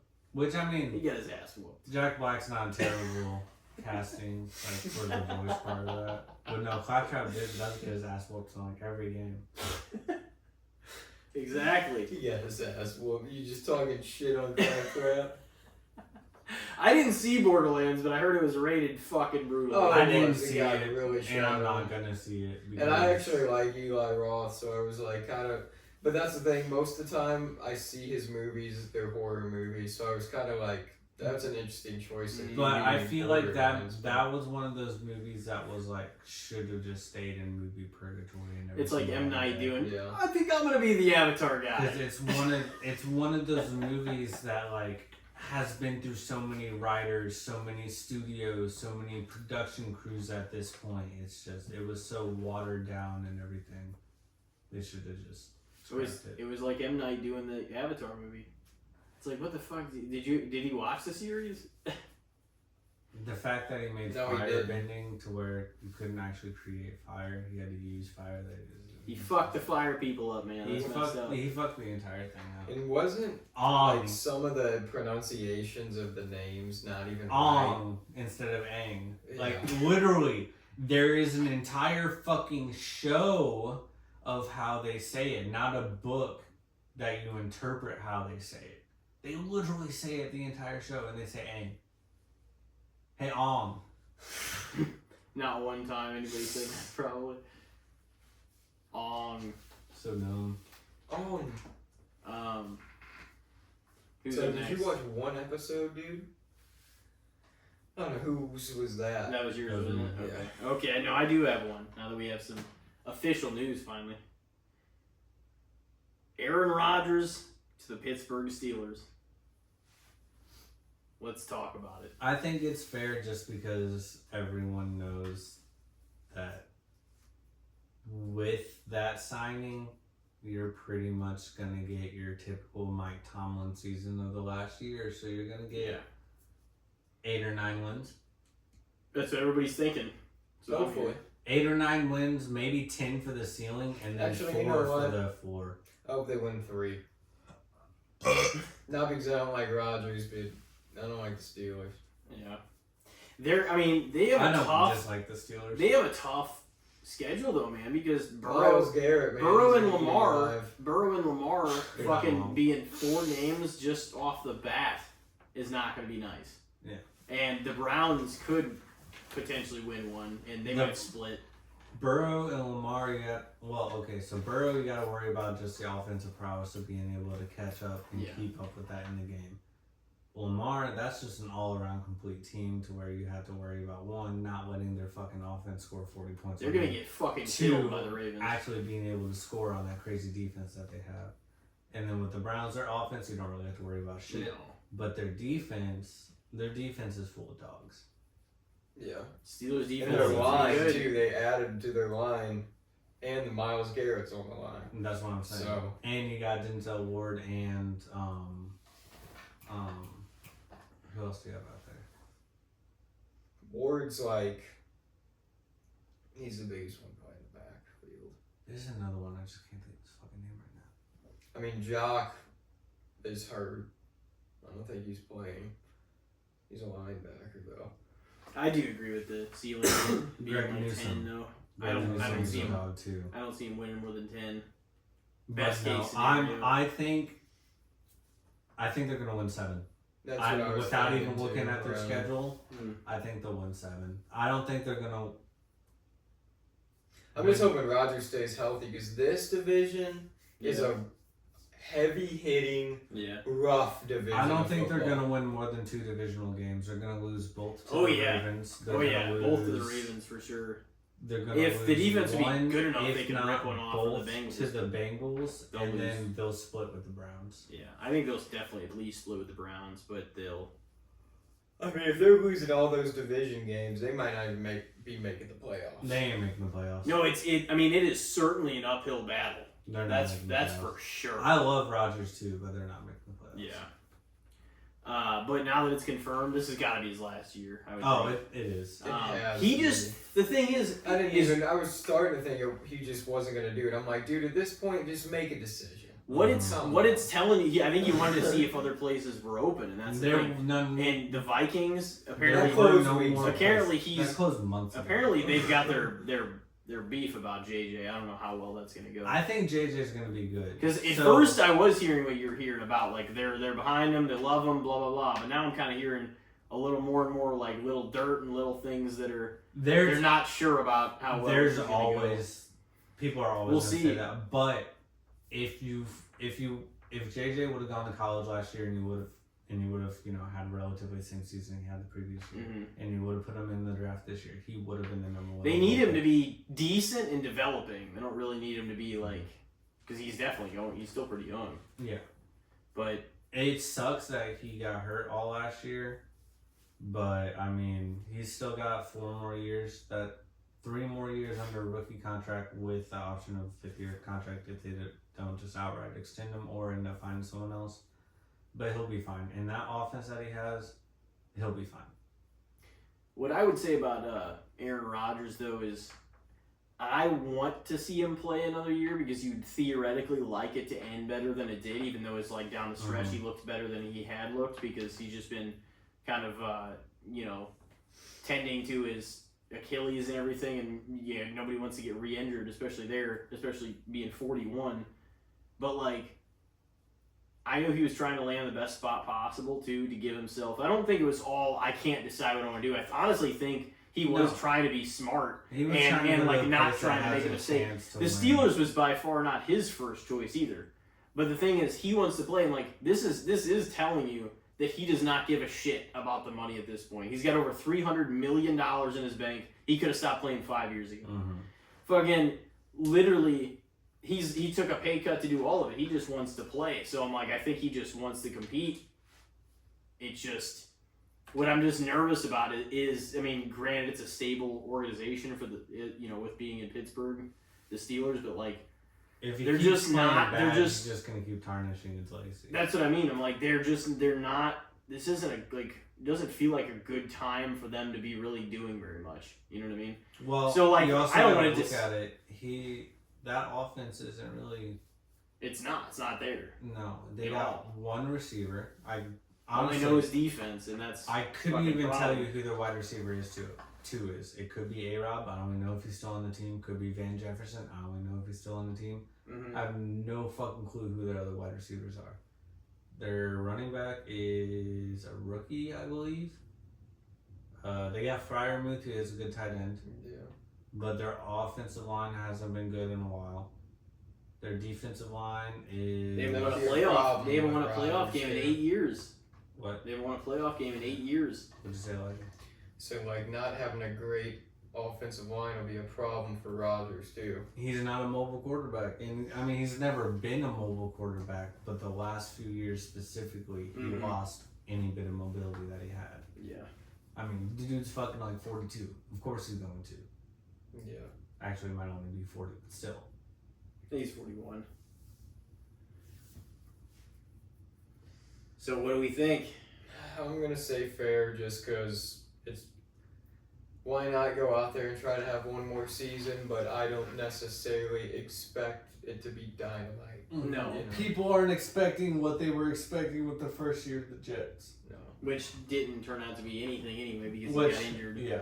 And then like last year, I think I was hyped to see him back. That I just definitely overextended my expectations. And I will give it to him. The Jets are an extremely dysfunctional team. Yeah. And I think they will always be an extremely dysfunctional It feels like that, doesn't it? It didn't feel like they ever can solve it. They need a new owner. I think he needs to sell. He just doesn't have what it takes to be a Isn't legitimate owner. Is that Woody Johnson? Yeah. Is that the goofy ass looking haircut? No, that's the one that that's lets his kids right. Mark Davis tell him who to I draft think so. Yeah. based on like Madden ratings and shit like that. Yeah. Yeah, good guy. He's the with the fucking haircut. I don't know. No, No, I think you're thinking of Mark Davis. Yeah, he is. What the hell is that dude doing?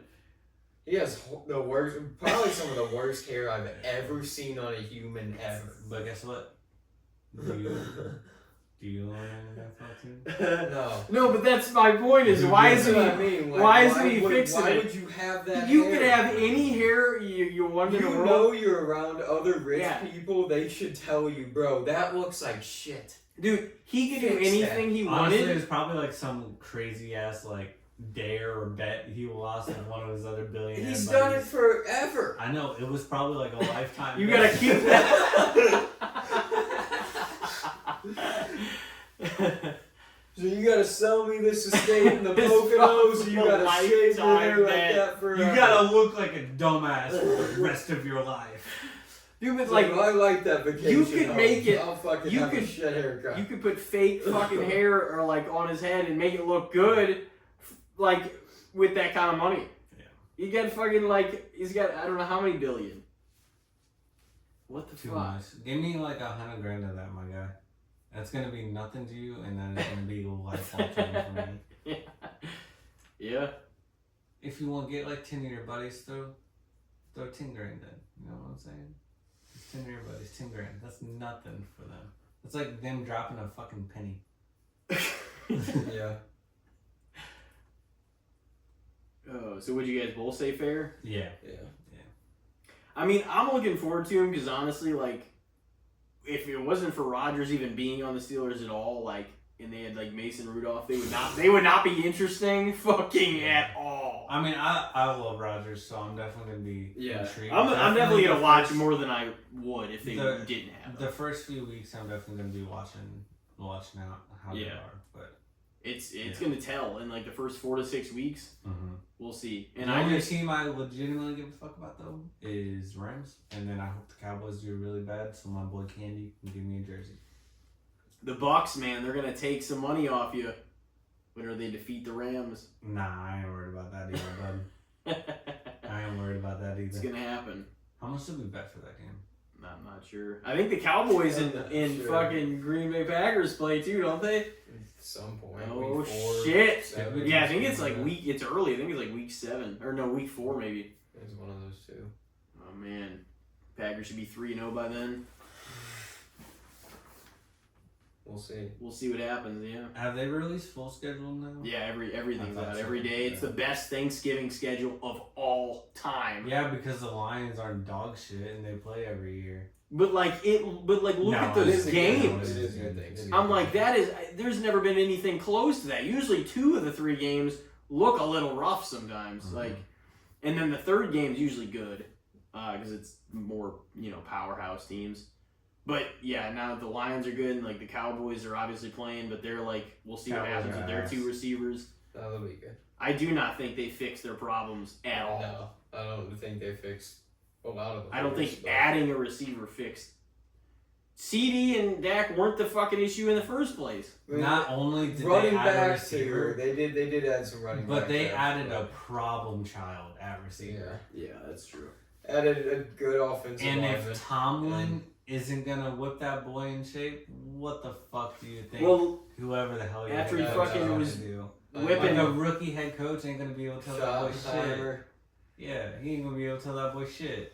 he We'll couldn't see. tell Antonio Brown shit either. He went way fucking crazy Nah, after Pittsburgh. Yeah, that was after Tomlin. Tomlin saw the signs and he's like, all right, see you, bub.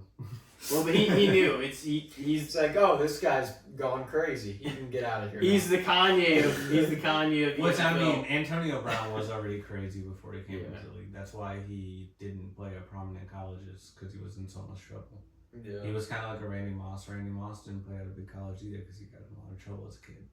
Randy Moss, man, he fucking legend. Yeah, he fucking is. And honestly, though, Antonio Brown's peak, that shit was legendary. That dude was fucking A lot of people electric. consider him the This greatest. wasn't long. A lot of people consider him the greatest wide receiver of all time on the Pittsburgh Steelers. Mhm. Like already, like just after what he was there for. Lynn Swan, baby, most legendary Pittsburgh Steeler wide receiver of all time. Hines Ward. Hey, this Hines isn't my Ward. list. This is Baby what I Hines see. Ward. Hines Ward was a lifer too. Mm-hmm. Elijah, you got a third one for us? Yeah, mine's just some easy random That's shit. fine. But what do you guys think of beer battered food?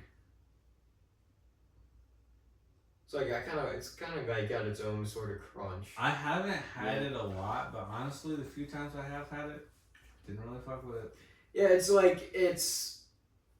it feels more, the name feels more exciting than what it is. It's just kind of like a little crunchy. But I don't think it's bad. No, I don't either. It's still good, but You feel like there was a moment in time, maybe years ago, that it was kind of like starting to take in off. in more like recipes and shit like that. It was like a little more of a thing, but it never really got to the point where like I ever thought it was, shitty or it just it would people were going crazy about it or anything. Like it did feel like there was a time though where you go to people's houses and they're like, yeah, these are beer battered fucking whatever. What would you be making? A lot of it was seafood fish, though. Yeah. And I'm Well, you can still also buy not it. They a did big chicken Exactly. too, like chicken stuff. Yeah. too. A Yeah, lot but I of- feel and like a lot of the fries. time when they would do chicken on beer batter, it's always like it was never really that crunchy. It was always soggy. It was you can still buy like fish beer battered. Maybe Sort of. fish just isn't. Chicken's gonna be a little A juicier. little bit more moist. So yeah. it's. But that beer makes cheese, sense. dog shit. Beer cheese is so nasty. It's yeah. Like with a pretzel, it's not horrible. No, I've never had it and enjoyed the taste of it. It's With the pretzel just the cookie. serious. No,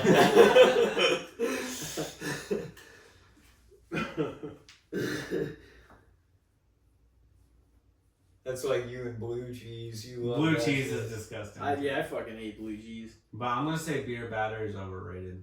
why would they even like? I don't understand why you would ruin things with blue cheese. Yeah. They're like, it comes with this, or like you see sometimes like I'll look You at. must have got really burnt with blue cheese crumbles on a burger like one time when you were Well, a kid. it happened and a you're few just like, times. never again. Yeah, I tried it a couple It times. ruined as a a kid, chicken and sandwich it's for me, just though. Never. It was a been steak and shake. Mildly appetizing of a taste. But at all. it wasn't the only time that I've tried it. I've tried it other times, and I've tried to see if I could like it, and I just don't. Like my taste buds just don't want it. And like the thing is, other than that, like I'm not picky. I'll try any food on this earth. I'm so fucking Anything. picky.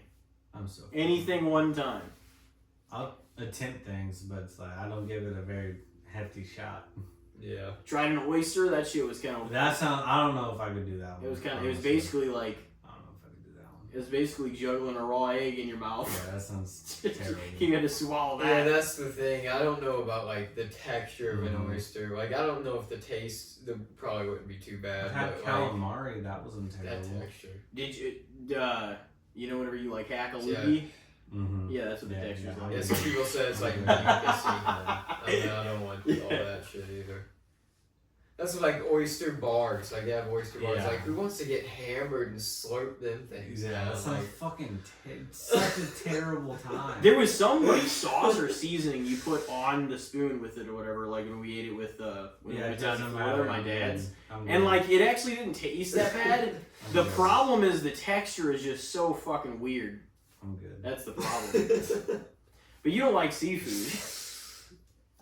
No, but I I mean do. I like I love crab seafood. legs like and shrimp. shrimp, Ooh. but I'm not a. You say I'm- crab legs and shrimp? Yeah, I'm not a big fish guy. I like fish. You like shrimp scampi? Yeah, shrimp Stuff like is that? pretty good. Yeah. I don't really like popcorn shrimp, but like grilled shrimp. Oh, I like popcorn shrimp. Grilled Too. shrimp's fire. I don't like Yeah. cold shrimp either. Cocktail shrimp. Not a Like fan. those shrimp platters? Yeah, not Oh, a, What? that's fire. not a fan. That's insane. Not a fan. Talking like Dude, crazy. no, a person. lot of people really don't like that either. I think that's like a big texture sort of thing too. But I they're want that it's shit because cooked. they're this inland and they have no idea what the fuck food from the Okay, coast yeah, tastes like. yeah, exactly. But that shit that you're eating this far inland doesn't taste like the shit on the coast tastes. I mean, it's It's fucking literally- being, it's being fact. imported from there. I know they have like ammonia and shit It's like not. that because It's not it gonna gets be as imported. fresh. But here's the thing: most of these people aren't gonna eat the stuff that was on the coast either. No, but That's my point. That because so that's not the reason. That's my point. That's not why they're not eating it. one of my They're old not eating it bosses- because they don't like the seafood taste. One of my old boss's wife would get sick anytime she would eat seafood, like in Missouri. But when they lived in North Carolina, she would eat that shit fresh out of the water like every day, no problem at all. But anytime she would eat it in Missouri, she would get sick. There is a weird thing with that too, honestly. Like It's whenever you get because used to one it's- state or place's climate and their food or whatever, Well, your with body's the- not used to it. I got like really sick after I lived in Florida for like 10 days ish or whatever it was. And I don't even really know why, but I felt just some sort of like internal fucking, like I don't know, my body was just adapting to like the climate, and I just felt just not right. You know, like I mean, the air is literally different whenever you go up or you know, go to the Northeast, the Midwest, the South. So like after I moved there, it was probably like less. Yeah, it was probably like 10-ish days or less than 2 weeks from when I was there, which is a longer time really than I'd ever been there at a certain point before leaving. You know, taking like a vacation down there for a week, and your body can handle that. But for whatever reason, it just I got really sick. Just like one day, I just felt fucking horrible, and I don't know. I don't really feel like anything like that would happen now. But I moved around a lot. We talked about this the other day. So I think that did that wrap up the good, the bad, and the shits? Yes, sir. Oh man, Yeah. what a round! We went all over the place. I know that one took a while. And oh man, just if we just did a few more minutes, you'd be at 3 hours. Damn. Shit, I gotta be up in like fucking I know. You'll be aight. 5-ish hours, 6-ish hours. I feel like It's getting up there, man. Oh, growing old. Oh shit. oh yeah, you get much more concerned over and needful of your sleep. Mm-hmm. Yeah, I like my sleep. Dude, there's times too on the weekends where I'm like, because I burn myself out so much during the week that by the time the weekend comes, I'm like, all right, I'm ready to like stay up. It's Friday night, you know, I want to like chill and watch my stuff finally, and I'm just crashing. Like Earlier by, like, sometimes. 10:30. I'm like, dude. It sometimes doesn't seem like it's earlier than like when you actually would go to bed on a work night, like the next day. You're like, what the fuck? I'm trying to stay up. I got the time now. Yeah. I got the whole weekend in front of me. I can't keep myself when up. I first started working at the warehouse with Ricky on Friday nights, I would purposely go to bed at like 8 or 9, and then I would sleep until like 8 or 9 for the first like 2 or 3 months I worked there. Just try to catch up on sleep from the week, just because I still wasn't quite used to the schedule, working a little bit harder there than I was working on planning and everything, and it was just like my body was just like mentally exhausted, my body was mentally exhausted. My body was exhausted, and it was just like it'd be nice just to get that 12 hours. You seem and I'd be ready to go for the next week. You seem like you put into some hours at the beer warehouse too, though. Like you worked pretty hard there, because you had like what shifts there? So when I first started there, I was working. We would usually go in about 3 or 4, and then we would work until the work was done for the day. So some days we'd get done pretty quick, you know, leave about like 11, midnight or so. Some days we wouldn't leave until about 3 or 4 in the morning. So those days were rough. But then I went to mid shift instead of night shift, and I would work 10 to 8s. Unless they would make us stay late. And then we would stay late to whenever the fuck they would let us go home. But that wasn't too bad. I was also in a little bit better shape when I worked there. Yeah. And you get back into better shape. Yeah, don't we all? Mm-hmm. Really could use it. Stretch out my lifespan maybe a little more. Yeah.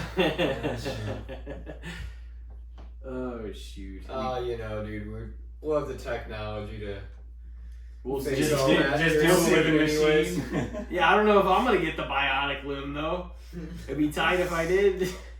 And get the bionic organs. Yeah. Keep us going. You get the pig heart. I don't think I'd want all that. I just don't want to keep... let's just stuff all this new shit into you and keep you alive. I don't know about that. If it's my time to go, just let me go. That's artificial At a certain at that point, point. too. Just let me go. I don't want it to be humiliatingly, I'm this old and somebody's got to do everything for me kind of thing. Yeah, like, fuck that. That sounds terrible. I know. I'm like, I just don't. So Oh, what are you going to do? Are you wiping my ass, man. No, this is not going to happen. It's not happening. I'm going to check out before I fucking get checked in, you know what I mean?